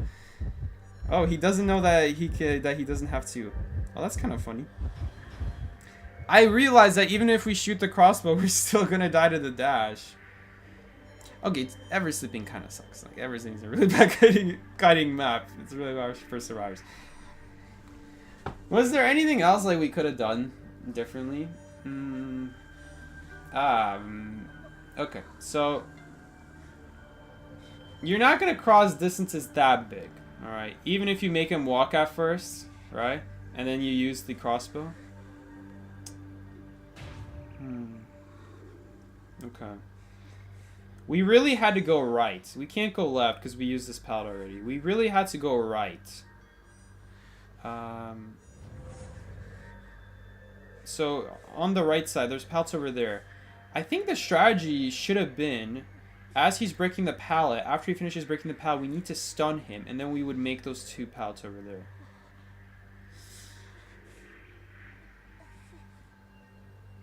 It's kind of hard to hit him, though. With the full presence rocket, it's really hard to hit him with the arrow. I'm wondering, even if I hit him with the arrow, can't he just walk after me and still hit him before the laceration takes effect? Like, let's say he's in the middle of dashing and I hit him with like a 50 laceration. Isn't he still gonna hit me?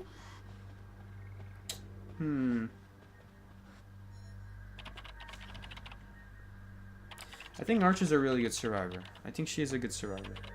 I don't know what happened to our Cypher, by the way. I'm just gonna do another Cypher mission.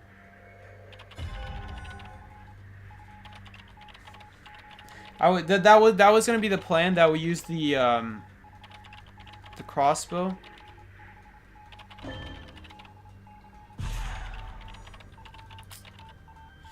I realize it's not gonna work out. So you can't cross distances that large.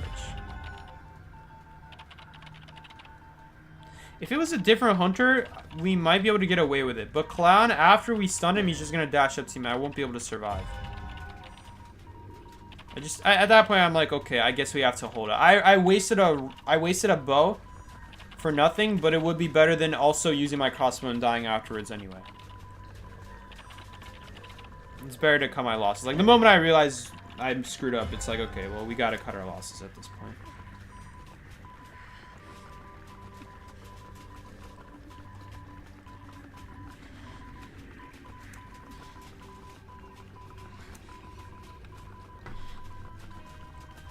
You found her kind of be really strong. That's good to hear. I don't know too much about balloon rescue yet. It's pretty simple. As long as you're waiting for the white dot in the middle appear and you shoot them in the heart, it's a guaranteed stun every time. And you only need to hold for 1.2 seconds. And you can tell when that white dot appears. And because they're standing still when they pick up, it makes it very easy to shoot the heart. You just gotta like really make sure you line up the dot because the game is not generous at all. Game is not generous at all when it comes to the balloon rescue. Really want to make sure you hit the heart. Otherwise, it's not too hard. What are we? I think we haven't lost today. We're probably at like 5 minutes. Something like that. I definitely want to do another rank stream with this character, though. I think she is going to be a good character. Again, not easy to use. Like, it's not really obvious what we should have done there. But definitely, I think running to the 2 pallets on our right rather than going to the left. Because that pallet was already broken. I think if that pallet was there, it would be a good idea. But we already used that pallet. I don't know. That's why I hate corner house. I hate the corner house so much. Corner house is like, okay, even if you use it, like on paper, the front of corner house pallet is good. The reason it's not good is because it leaves you stranded. If you drop it on the side of the map where you're the one near the corner, then it leaves you cornered. It makes it really hard to escape. You could leave corner house at that point, use the 2 pallets in front of front gate, and those are fine. But then Hunter's just gonna again break the pallet when you're on the edge of the wall, and it makes it really hard to escape. I don't know.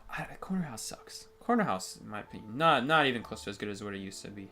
You still see people spawn there at corner house. It's just not that great. It's not that great, especially because when you spawn there, Hunter can spawn on the right next to you, and then it pushes you in the corner. You don't even spawn by the pallet. The closest pallet you spawn by is the pallet in front, and I already talked about why I don't like that pallet.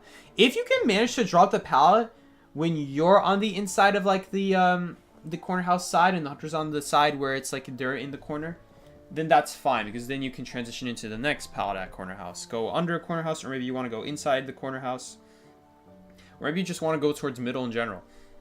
It just leaves you in a better position than if you drop it on the other side. That pallet is very situational because of that. Oh, I'm raking. Thank you, Luca. How did that happen? I thought I clicked quick match.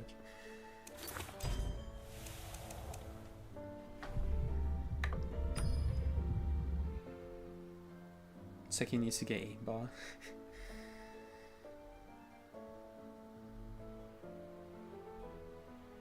You saw a post about how kiters who can't kite a cipher should just bring full kite. I don't know if that helps them get better at the game though. Flywheel is a very crappy tray. It's I already said this earlier. I guess it's funny you talk about this. We just talked about it earlier. Flywheel is such a bad tray. It is so bad. Even as harassers. If you're playing something like Anti-Corner, you know it's a clerk in a tournament.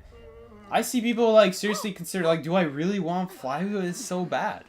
I find that Flywheel, there's 2 hunters where it's better than Broken Windows against, and then the rest, yeah, it's fine. Like Broken Windows is fine against Wheel. It's fine against Naiad. But Broken Windows is also good against those hunters. Broken Windows is also good to vault the window after you get hit by the spikes and you want to vault the window for a boost to get away from the wheel. You can do that after you get hit. So a lot of the times with wheel, especially on something like Chinatown, if the windows break, then you don't really need to vault the window. You could just try to circle around that window, because if you vault it, it's going to break. And then that makes your window boost better as well, because then when they come out of wheel, you're going to get immediate boost. You're not going to be able to immediately trap you. Bikey, we're streaming Repo? No, we're not streaming Repo. Broken Windows is really all they need. Flywheel is not good against most hunters. It's mediocre against some, fine against a couple, and then good against like 2. 3, you know, for being generous. Okay, Hunter either spawned at bad corner, double doors, or ruins. Depends on if Cypher or someone spawned next to me. Did someone spawn next to me? Okay, so now Hunter either spawned bad corner or ruins. Either way, they should be coming to shack. So, no, they didn't go to shack. So this Hunter just doesn't know spawns in that case. If they spawn at ruins, you always go shack. If you spawn at bad corner, you always go shack. And the reason you do that is because you might face survivors who don't know that someone else spawns at shack. And they don't know that the hunter spawn is so easily accessible to shack if 2 people spawn at shack. That archer who took my cipher, I used to see this all the time back when there were no spawns. You have 2 people spawn at shack, and the hunter would go straight to shack, and there would be 2 people at shack. The game just started. You jumped into the window, you go inside a shack, you see someone entering the pallet side, you're like, oh shoot, I need to leave, and then you get a heartbeat. It happens so often. It just really, like, it just ingrained in my head how bad it is for survivors who don't know the spawns. But yeah, if 2 people spawn at shack, 1 at the window and 1 at the pallet, that means that hunter either spawned there, or they spawned over there in that bad corner. Literally, when I say there, I mean like literally behind that window right there.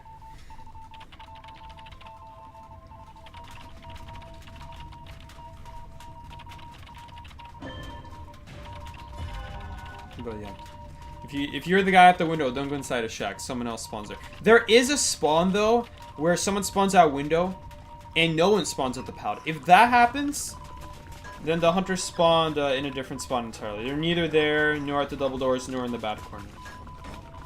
But there's also a spawn where someone spawns at the pallet, but no one spawns at the window. And if that happens, then the hunter spawns at double doors.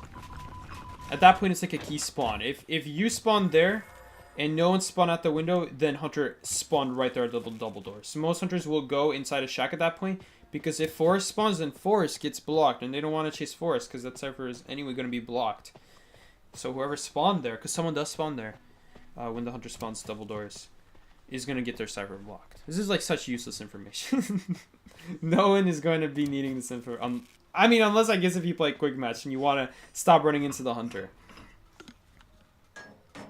You learn the key spawns just by running into the hunter beginning of matches. Yeah, that's usually how I learn the key spawns too. Although, my most common way, because of the fact it's so easy to run into the hunter, I just do the cipher next to me, as long as it's a decently safe cipher, and I watch. I watch to see which side the hunter's coming from.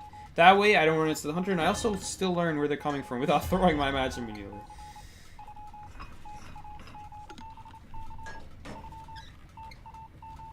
Yeah, I'm sure I don't want to stream repo. Over a stream game. Everyone is streaming repo.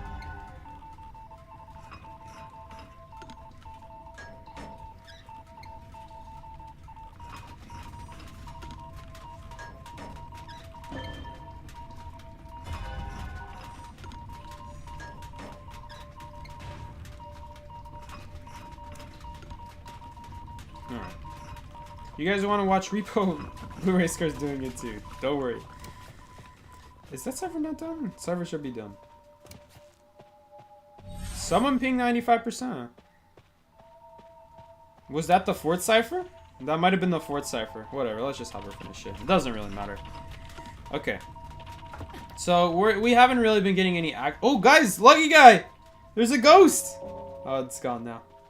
We haven't really been getting any action, so I guess we'll come here. We'll practice our aim a little bit. Show you how hard it is to actually hit the heart. So, from about this distance... Okay, no, a little bit closer. From about... He's walking away. So now, this is like the distance. It's tough, man. It's tough.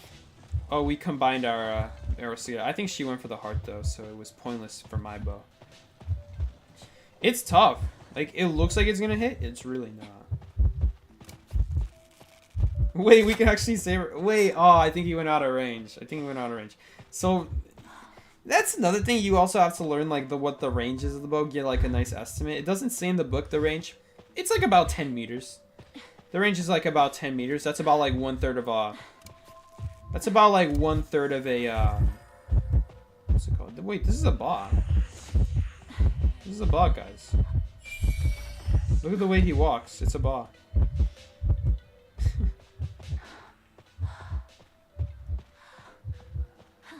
Wait, he is walking pretty smoothly, though.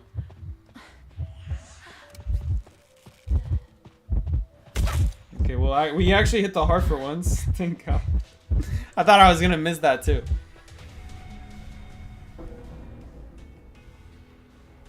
Wonder if she's easier on PC? I don't think so. I want them to add a setting where the camera sensitivity for aiming is different from the camera sensitivity for when you're just walking around.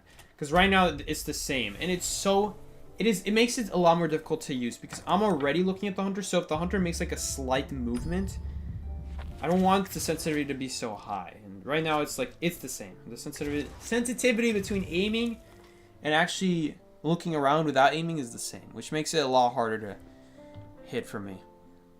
There's almost never a time where you're gonna aim first and then turn around behind you. You always turn around first so you get an idea where the hunter is and then you aim.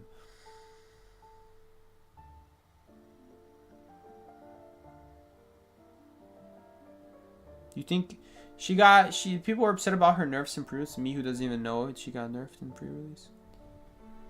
I get the need for Broken Survivor because go hula bulu. I don't know about that. That's not how you fix broken hunters. You don't fix broken hunters by adding more broken survivors. Because what that means is now that broken survivor is just gonna get banned, and now we have more hunters who are unusable because you added this kind of survivor in the game. Do you like playing hunter? I do like playing hunter. I think hunter's a lot of fun. I don't think this is a good idea. I don't like the way that they balance this game. They don't change past stuff. They just add more new stuff to counter the newer stuff. And then you got the older stuff getting more obsolete. And then the newer stuff, well, guys, come on, be real with me. How many stuff counters Hula Baloo? Nothing. Nothing counters Hula Baloo. Is this going to make it easier to counter Hula Baloo? Probably. He is quite a bit faster than other hunters. It'll force him to stand still, you know, and that is going to make a big difference. But even if you're playing Archer, he can still summon clones on you. You would have to be playing a survivor that literally blocks abilities. Knight. Knight is probably the closest one to do that right now. Block attacks, block abilities. I have one time when I was kiting Hula Baloo. I have one time actually survived the full 40 seconds without him applying a single color on me because I kept blocking attacks or blocking abilities. He's probably the one survivor who can do it. Archer's not realistically going to be the counter to Hula Baloo. And even if something like Goatman, I don't think it's going to be. Because I don't think him teleporting on the other side of a fence counts as movement. From like one end to the other. Like if you think about it like the perimeter of a circle. Not perimeter of a circle. Like the diameter of a circle. From one end to the other. What am I talking about? Perimeter. The diameter of a circle from one end to the other. Like yes, that's a lot of meters. But I don't think that actually is counting towards laceration. Does it? Maybe we should test it. That's a good question. I don't know if it does. I doubt it does because that's not. You're not really moving across the map. You're just teleporting. Like if you have laceration and you use warp, does that count as well? If you use teleport and you have laceration on you and you teleport to a different server, is that going to count it? Is it still measuring how far you go? I don't think so. Ellie thinks that Knight is overrated. Knight is a very good survivor. Is he worth a ban? I don't think so, but he's a very good survivor. If he's saying that he's overrated, then it's not by much. Maybe he's not as good as some people say he is. He's very good though. At this point, we're arguing about like really tiny stuff. Okay, we're arguing about between good and really good. You only say overrated if a survivor is genuinely really bad. Like, for example, like when Barmaid released and people were using Barmaid a lot. And people were saying how good the Barmaid Seer combo is. That would be an example of an overrated combo. Because you're assuming Seers on your team. And on top of that, you're relying on Seer. A survivor that is relying on another survivor to be okay in a meta where Perfumer exists is an overrated survivor, where there's clearly better options, and you're relying on other people. That would be like where it's clearly like not good. Where there's better options, you're relying on other stuff. You're not always gonna have the other stuff. Even if you have the other stuff, you're still giving yourself such huge decode debuffs. It was 7% per mix. Back then, you got debuffs for mixing, not even just drinking, and you didn't start with a drink either. So, that would be like a great example of an overrated survivor. Prisoner. Very overrated survivor when he first released. Yeah, he had fast vault speed. That's not what makes a decoder good. That's not what makes a decoder good at all. It's the reward versus risk factor. Mechanic had a very high reward at the time, very low risk. Because if a robot died, you could still finish 2 ciphers with that robot at 50%.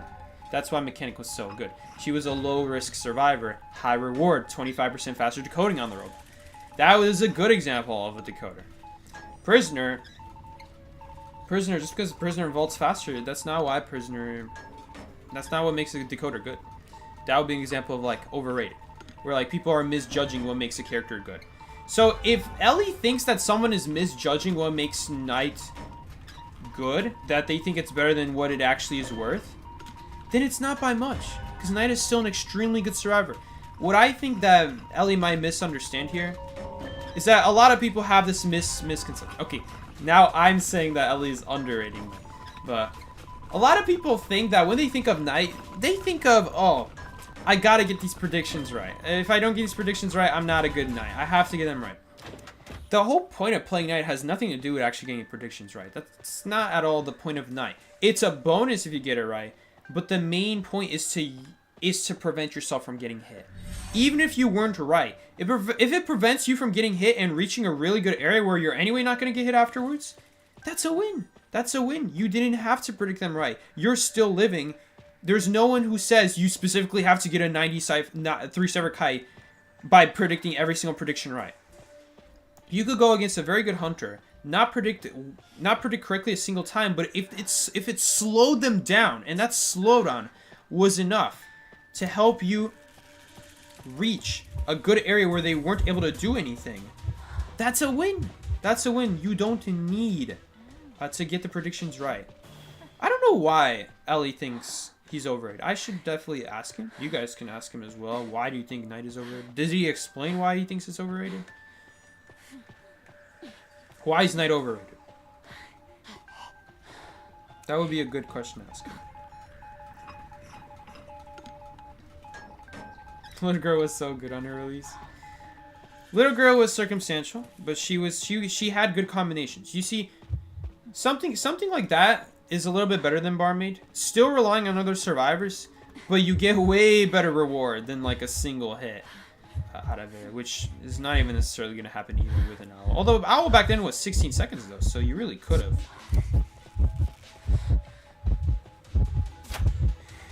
Really? Really? That's a miss. Wow, and he's just dead. That was a really good smash from him though. Really? Okay. I am noticing it is really hard to actually like hit the arrow when they're going sideways. It's not so easy. Oh shoot, missed. I hate that we have to use 2 abilities there. That's so bad. When they're walking towards you. Oh! I almost got smashed there. When they're walking towards you, it's a lot easier to hit the heart. We have to go this side. Oh, is he lagging? Fast pallet breaking. Well, actually, I don't know. Because he didn't walk immediately. Was that fast or slow? I looked away. I think it's like at least some pallet breaking. Oh, he's lagging. Oh, I thought that was a teleport animation for a second. I'm like, wait, what? I like to get away from this cipher. If possible. Oh, he actually lets us get to these pallets now by going around that side. That's nice. How nice of you, man. I appreciate it. Oh, no, I'm getting stuck. Why does this have hitbox? I always forget. It's so annoying.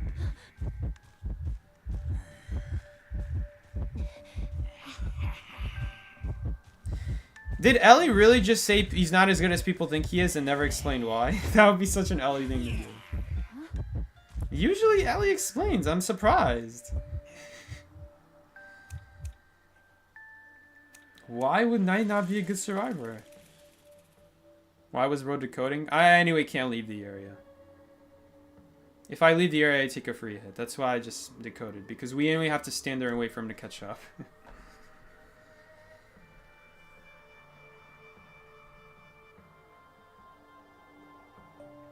Didn't even get to use my other arrow there because it got stuck on that light post.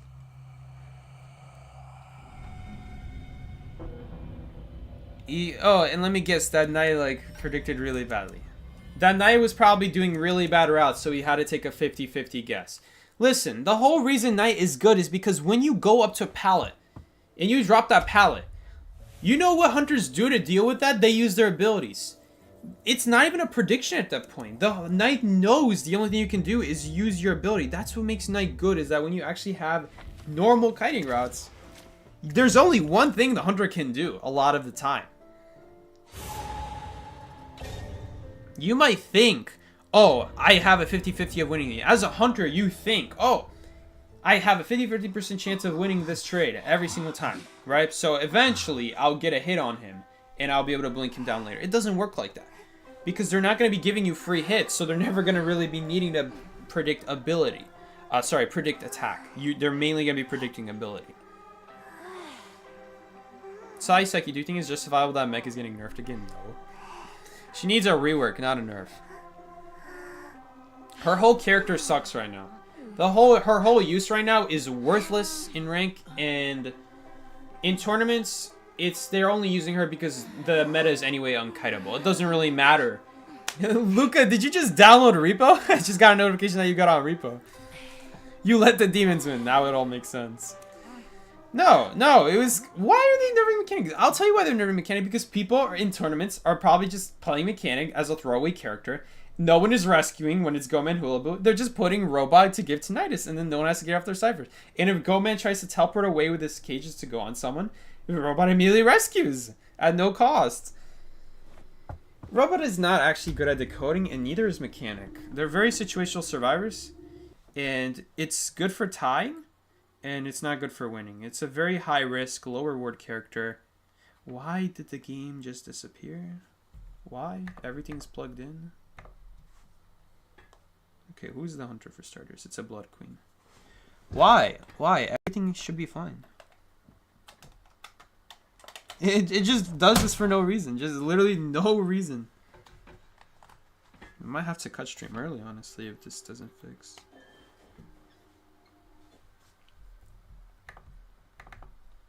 I'm always scared that one of these days it's like not gonna fix. Alright.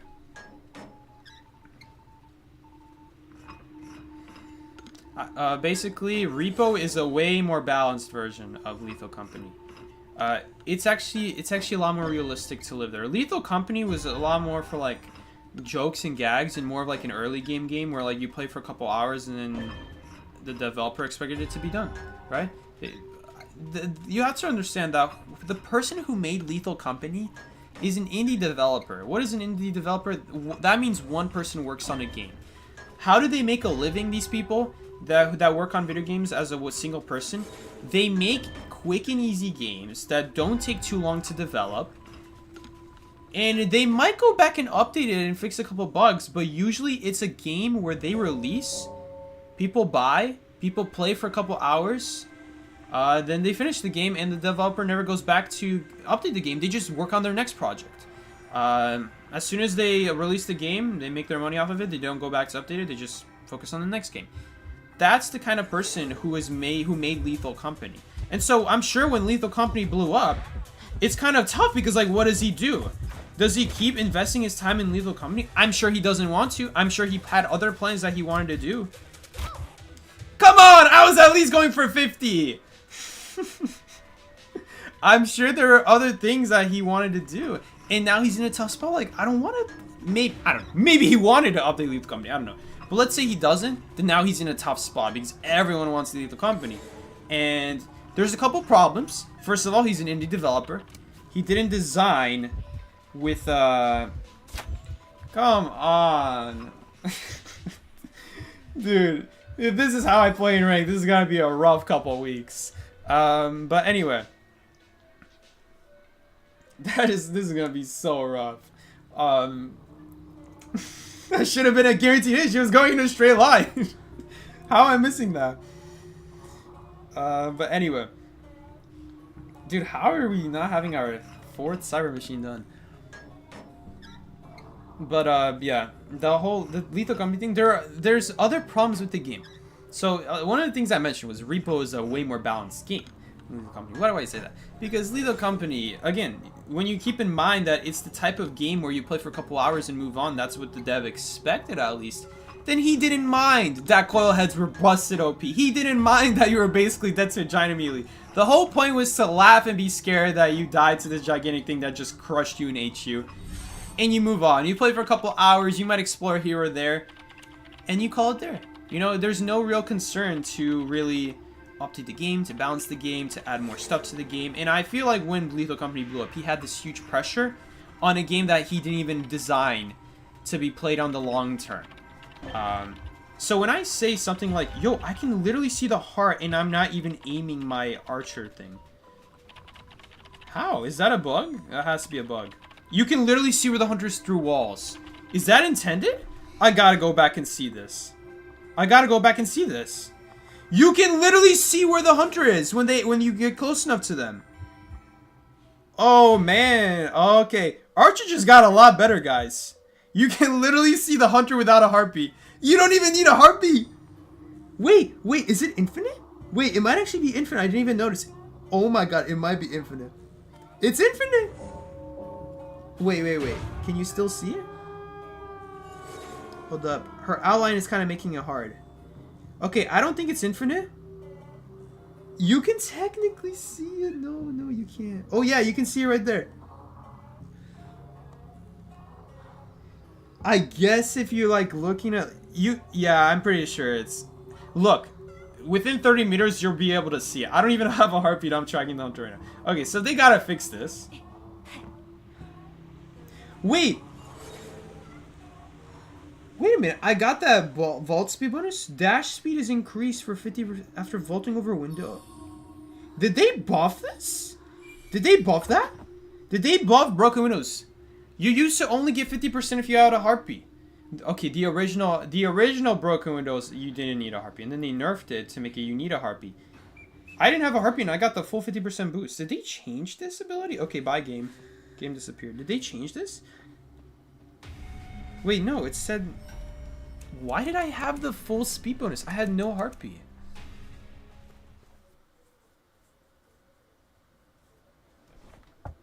So yeah, the thing about Repo is Repo was designed to be played as a multiplayer experience in the long run. It has a more possible end game, right? There's a lot more... Look, there's a skill involved in Lethal Company 2, but I think when you make the game more survivable, then there's more emphasis on skill. Because on a game like Lethal Company, where even if you're skilled, there's just going to be so many situations where there's nothing you can do. Why even bother being skilled at that point? But in a game like Repo, where a player who knows how to survive and play around the enemies, and you could realistically hide. In Lethal Company, there was no such thing as hiding.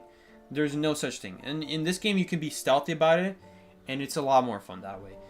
Because there's always a chance at survival, because every once in a while you might get cornered or something like that.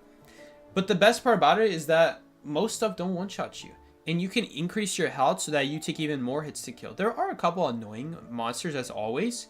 But if you compare to something like the coil head in Lethal Company versus the monster that you don't want to look at, like the one with like a hooded cape that walks around and has a funny face,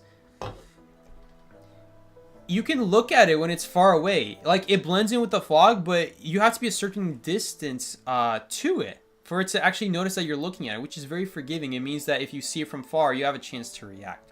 We're in rank match. I just realized right now. Little things like that. And then there's also really big things like sharing health. Being able to share health between your teammates. Getting free health when you're going into the truck to reward you for surviving.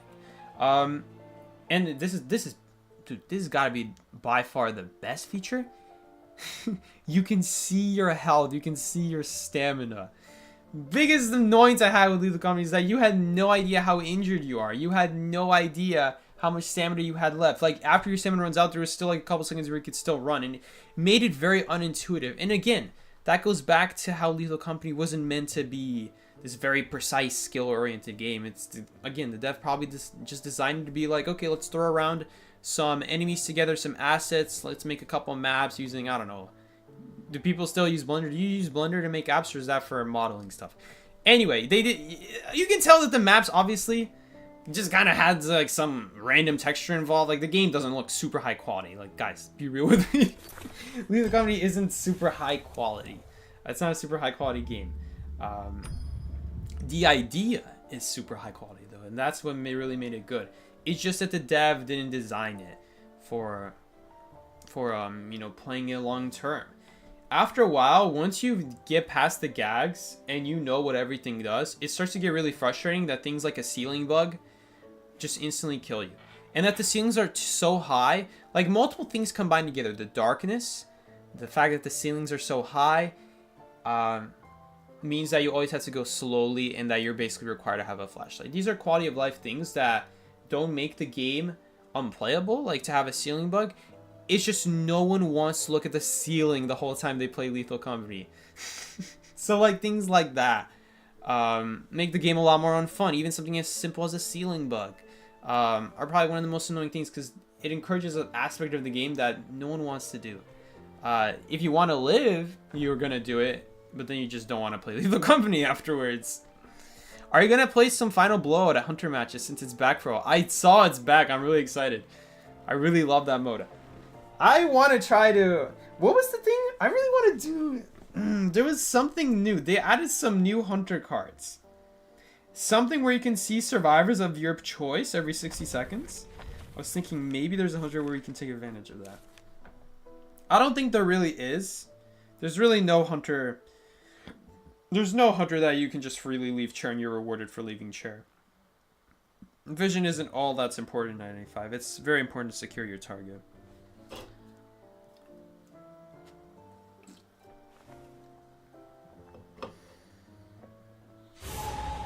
I have played Final Blow. I have played it on stream. We did some meme builds. Like, I picked Photographer, and we picked the full vault speed build where we were vaulting and breaking stuff so fast. What was it even called? I forgot what it was called. It was great, though. I remember. What was it called? There's something where... I don't know. You could vault windows faster. I think there was an ability that made you vault windows 25% faster, and then there was another one that made you vault them 12.5% faster. I forgot what the condition was, though. But it was always so funny to trigger it. Oh, man. We gotta play Final Blow. You know what? I'll play one Final Blow match. I really want to get that combo going. Like, you pick a really fast vaulting hunter, and then you pick the faster vaulting abilities, and you go so fast. Oh, I remember. No, it wasn't vaulting the windows faster. It was every time you vault or break, you get a speed buff. And eventually, if you get enough of those stacks, you're getting like 50% speed buffs. So I would go with stuff like Photographer that would vault over stuff and break stuff very quickly. And then you just go like, you put on Impulsive as well. You get that card that gives you like a 12% speed buff when you activate it. It's so fast. It's so good. I had so much fun with that. We had one game where we finally got all the pieces together. It was so much fun. It's pretty unlikely though. And then if you don't get it, you're kind of stuck with Photographer's bad base kit at that point. But if you can get it, dude, it's tough to deal with a Photographer that is twice as fast as normal. Like, we're talking like Dreamwish speed. What is happening today? Why is the capture card acting up? Okay, Hunter's nearby. You guys notice something? Do you guys remember where when a survivor pinged, you could see how many meters away from you it was? They took that out. Which is so stupid to me because you can just see where they ping on the mini-map. Why did they take that out? Why can't I see how many meters away the perfumer is? Why not? I can anyway see you on the map. I don't know, such stupid changes by the devs. Like, why would they remove that? Such a quality of life feature that they added the ability to see where pings are from a certain distance, and they just take it out? But you leave a part of it still in the game. Why'd you even take out the first part then? Realistically, you can still tell where everyone is just by looking at the minimap. Every single time someone pings. I mean, again, kind of like Lethal Company. Like, technically, you could play Lethal Company looking at the ceiling. No one wants to do that. You could play Identity 5 figuring out where everyone is looking at the map all the time. No one wants to do that. No one wants to be playing a map simulator. You guys watching stream right now, are you engaged? Is this intriguing you at any point? I don't think so. I think it's actually pretty boring. But I mean, that's just the better thing to do every time someone pings. Unless you know where they are already. Save when it's critical? Yeah, sorry man, we're rescuing now. See ya. Sorry, no terror shock. Guys, I swear we'll hit one of these days we'll hit ISO. Okay, that was kind of tough because there was a wall in the way. That was a little bit tougher. I'm not gonna beat myself up for that much. Guys, free rescue. Free rescue. Free rescue. There we go. So the thing about the crossbow is because it gives 60, you don't even have to hold the regular bow after that because it gives 30 if you don't charge it up and it gives 50 if you do. You don't need the extra 20 though. You just need 40. I guess you need an extra 10 at that point, but if they walk towards you, that's already enough. Like once they walk a little bit towards you, that 60 becomes a 70. Now you just tap and you stun them. You don't even have to do anything. Slightly harder to use, you say, Scat. Just slightly, yeah, just slightly. Have you seen Hunter's hitboxes when you use batter? It's not even close to the difference. We're aiming for like a bullseye on a dart. That's what it feels like. Like on a dartboard. That's what it feels like when I'm playing this lady right now. Batter needs an epic zoom in. That would be pretty cool if Batter had an epic zoom in. I like that she has an epic zoom in as well. Okay. We're going to do one final blowout match after this. And then I got to call it. But we're going to do one final blow. I hope we get, what's it called? We get the card. I don't even know what it's called. But I hope it's still in the game. I hope they didn't remove it. Or at least I hope they didn't nerf it. Oh, dungeon's here. I feel a little bit bad for the acrobat. We could have saved his life if I was better. Well, you can't abnormal now because you just used warp. No, that's kind of cool. See, I like the idea, but I can still do the cyber. It would be better if it didn't already have...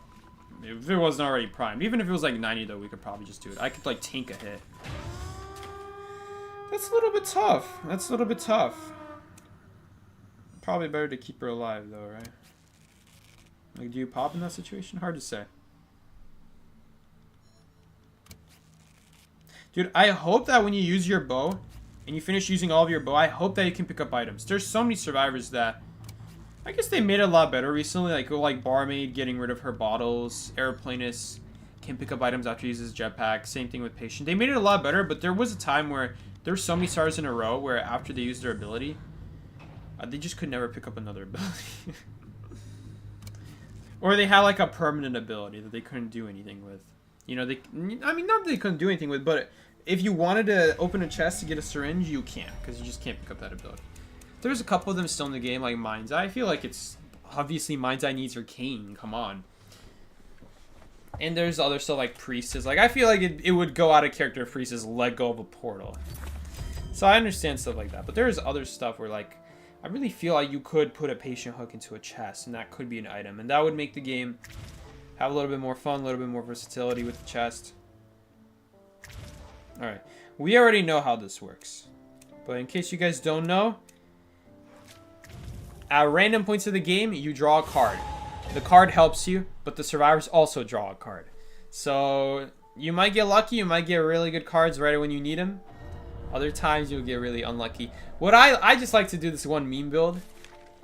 You also get to ban, which I forgot about. You can do really great meme builds as well.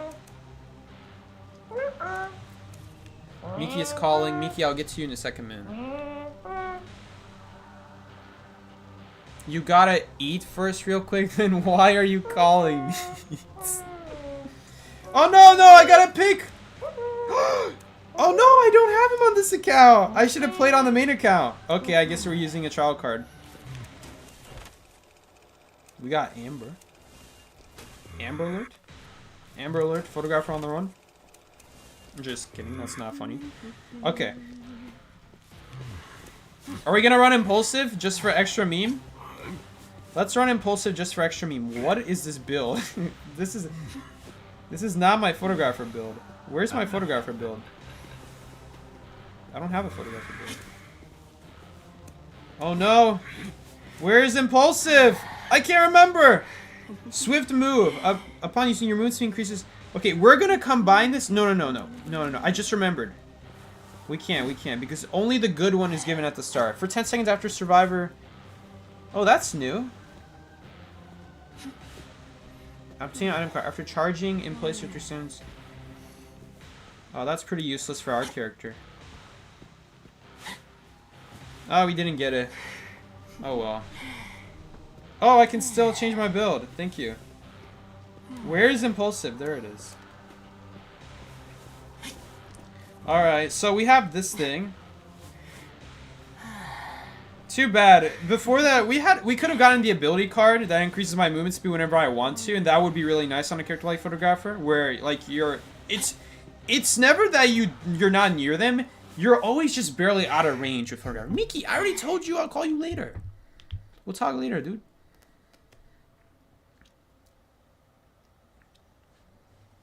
Hellenber's noises. Okay.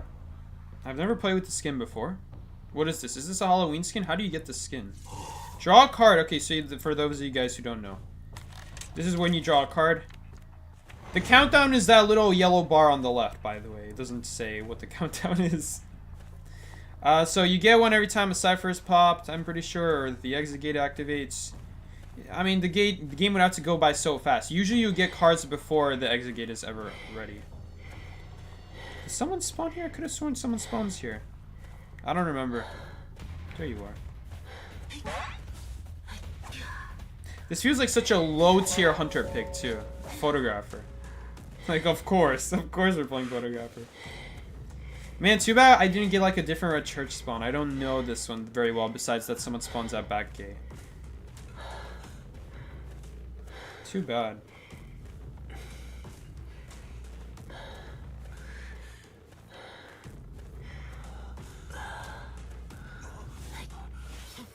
Okay. Next active trait cooldown. Oh, this is pretty good with photographer. Slower decode when unhealthy. We can pull that off a lot. I just wish we had some. Oh, hello there! I love free people. Gooch. I feel like a true photographer mean right now.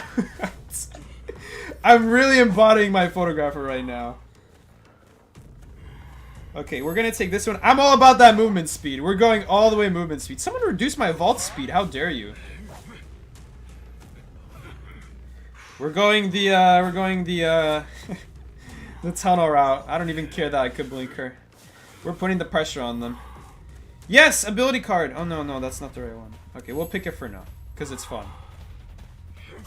It's fun to do impulsive plus ability card. Plus, after someone gets rescued, we also walk faster. What is it? 20% faster? It's kind of easy to forget. Oh, we also vault and break stuff faster. Oh no, just vaulting. I did test, by the way, and Night Watch does not count. Night Watch vaulting and PAL does not count as vaulting, by the way. Dude, look at how fast we are. We're so fast. The impulsive, 8% impulsive, 8% impulsive, 10% card. Oh, another one? Don't mind if I do. It becomes 20% now, I'm pretty sure. It's I know we only have one card, but I'm pretty sure it becomes... After destroying Palace windows, that's what I'm talking about! That's what I'm talking about! What is it called? Pumped! Pumped! Pumped! Watch this, watch this. We get that free 12.5%.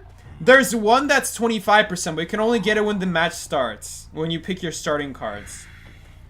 We got it, guys. We got it. We got pumped. We got at least one part of pumped. I think you can get it multiple times.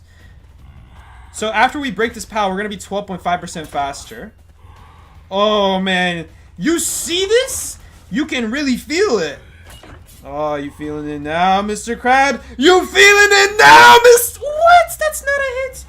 Oops, I meant to click blink. What? Oh, why is my card trick? Oh, no, that's the normal spot for card trick.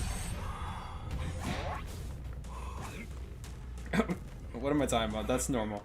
Anyway. There's a pumped version where you get 25% faster movement speed. We have the mini pumped.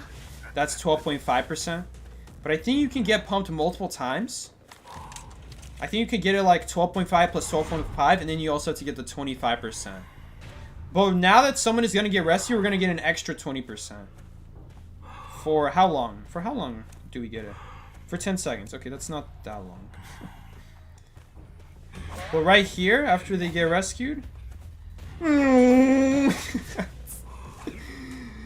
mean, she's not really taking the optimal route. Oh, we get it right here as well. You can see it up there. This is a really good mode to like practice people who like people who are practicing looking at the debuffs and buffs in the top left and keeping an eye on it. It's good in this mode because you really got to know what the stars are putting on you. Decrease stun recovery speed. And I break stuff slower. You're boring. Whatever, we still get movement speed out of it. And we have this card that makes us 20% faster right now. Okay. No one is coming. Sad.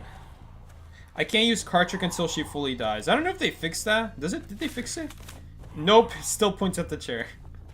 Even though she's dead. So you had to wait for the full animation, which is like 7 seconds long. Oh, hello there. We got our impulsive, If they drop a pallet or vault anything, we're gonna be way faster. She didn't stun me. Okay. How long? It's 5 seconds if we use the card, right? Okay, if she drops this, we're gonna get free speed. No, she's not dropping it. Aw. Okay. It's actually better when they don't drop stuff for them. Because when they don't drop stuff, then we don't get our speed up. Oh, too bad I wasn't holding my card trick. Damn it, that wasn't even fun. Oh, it's still going. Chase is still going. I thought she's really gonna give me a free hit like that. Okay. At least it's not so easy now. Okay, give me that pump value. We gotta combine the speed up together. Watch this. No, she's fast. Okay, whatever. Let's use it. Is it gonna be enough?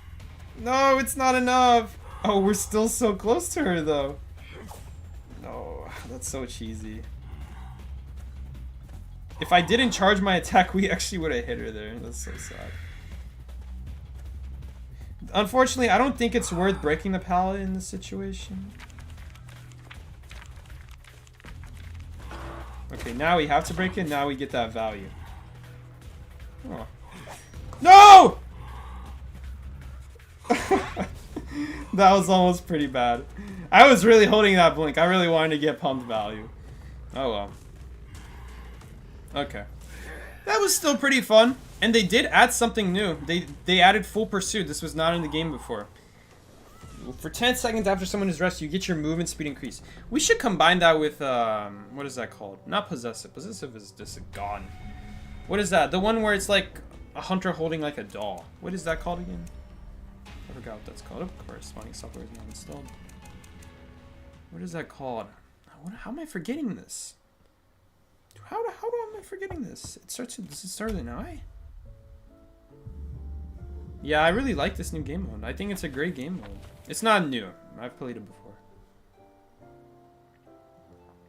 What is it called? I'm gonna feel so stupid when I see what it's called. What is it called? No, I don't want to look.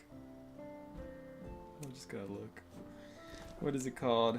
Ah, nostalgic. I should have known that. So nostalgic increases your movement speed when they're far away from you, but it's kind of redundant because if you already have movement speed, regardless of how far away they are, then that's already better. Nostalgic is not going to give you as much movement speed the closer you get. Especially like when we're playing Berserk or Photographer, they're never going to be far away after I hit the rescuer. So it doesn't really make sense to run that. It's kind of like a fun idea though, but it is what it is. Alright guys. That's going to be it for stream today. If you guys enjoyed the stream, be sure to check out more streams just like this one every Monday and Thursday. Usually that's when I stream on 20 to 22 EST time zone. You guys can find me there live anytime. Most days I'm there streaming, playing some sort of rank match. Today we did Archer, and we're going to come back to Archer another time. It's kind of hard to get a good grasp on Archer when, for starters, I'm missing all my shots. And the other thing is we're not really getting first chase, so we're going against situations where Archer would be way better. Like against Wheel, or like against Clown, where Archer would be way better had they not been full pressed. Yo, thank you so much, Snapple. Psyche, what's good, Psyche? What do you think of Archer? I think she's great. I think she's a good survivor. I think she's versatile. I have high hopes for her. I think she's gonna be good. I've been missing my shots. Bye, 16 nonchalant mysterious people. Take care, Bree. Also, we gotta open the spheres. I'm gonna open the 10 spheres on my alt, and then we're gonna open 10 spheres on my main. Let's see what we get. Because they gave these for free. If you don't log into the game this week, you're missing out on spheres. Log into the game. He needs nitro. Give your boy nitro. I don't want nitro. If you're gonna give me nitro, I'd rather just take the cash. Alright. We got Shout. Lena usually gives me nitro. Last year she didn't give it on my birthday. She waited like 8 months. And then she gave it in March. And then now in March it ended.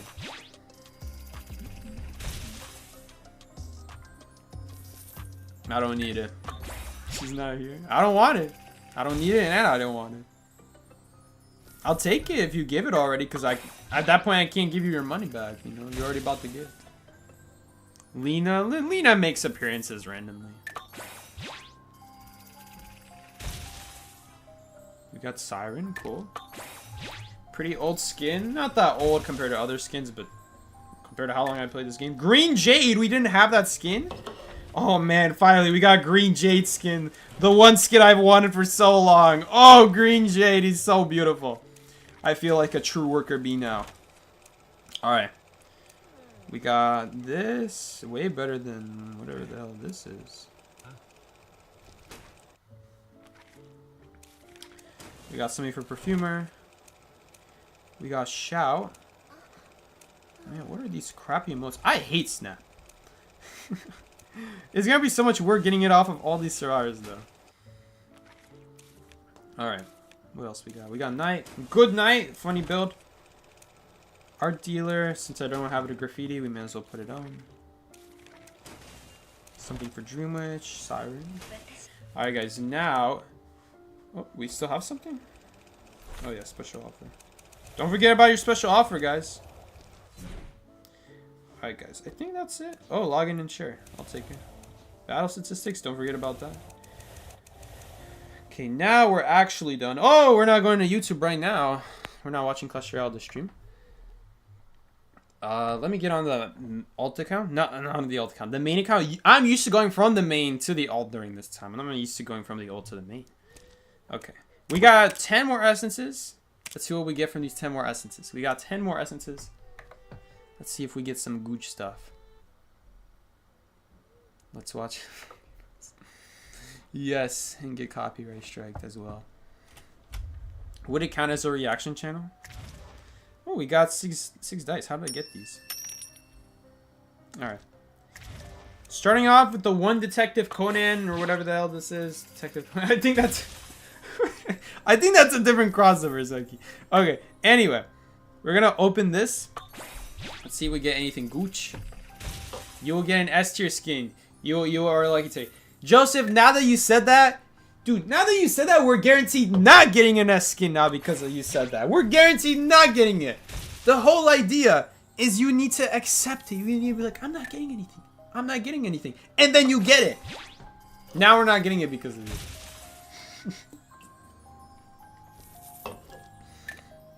It's okay. You said S skin, so there's still hope for the A tier. There's still hope for an A skin. You said S skin, not A. Don't worry, guys. We're not gonna... We're already not getting an S, but we're not getting an A tier either, guys. Psyche saying those inspirations for Identity 6. Is that watermelon on Red Bull? This is not watermelon. This is Timbark. Timbark, Polish drink. It's not time bark. It's Timbark. The Y is an I. That's why Polish is so confusing. Along with a lot of other sounds. Don't worry, guys. We're not going to get an 8 tier. Don't worry about it. Oh, whoa. That's... I've never seen this skin before.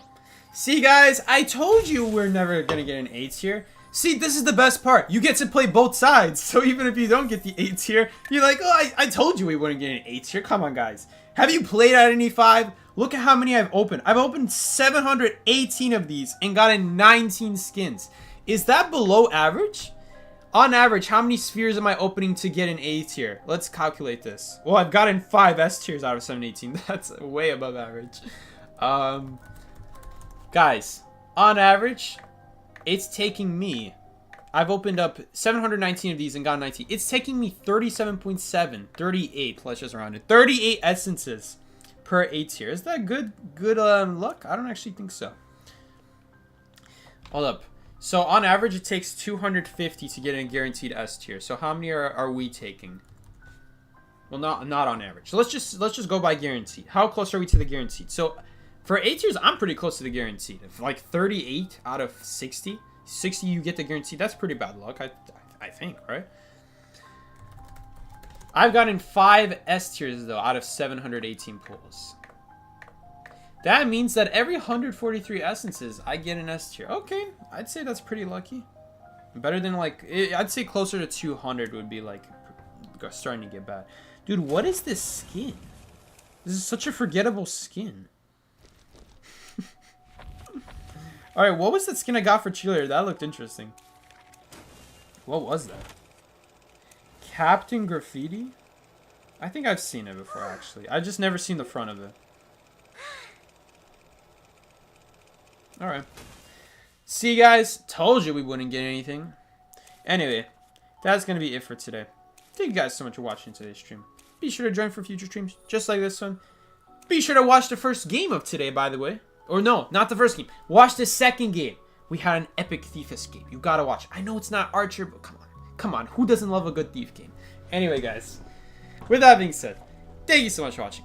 I will see you later. Take care. This has been Psyche. Peace out, everybody. Join the server. Join the Discord server. Don't forget. Or I'll come for you at 3 a.m. Don't say I didn't warn you. So cringe. Goodbye, guys.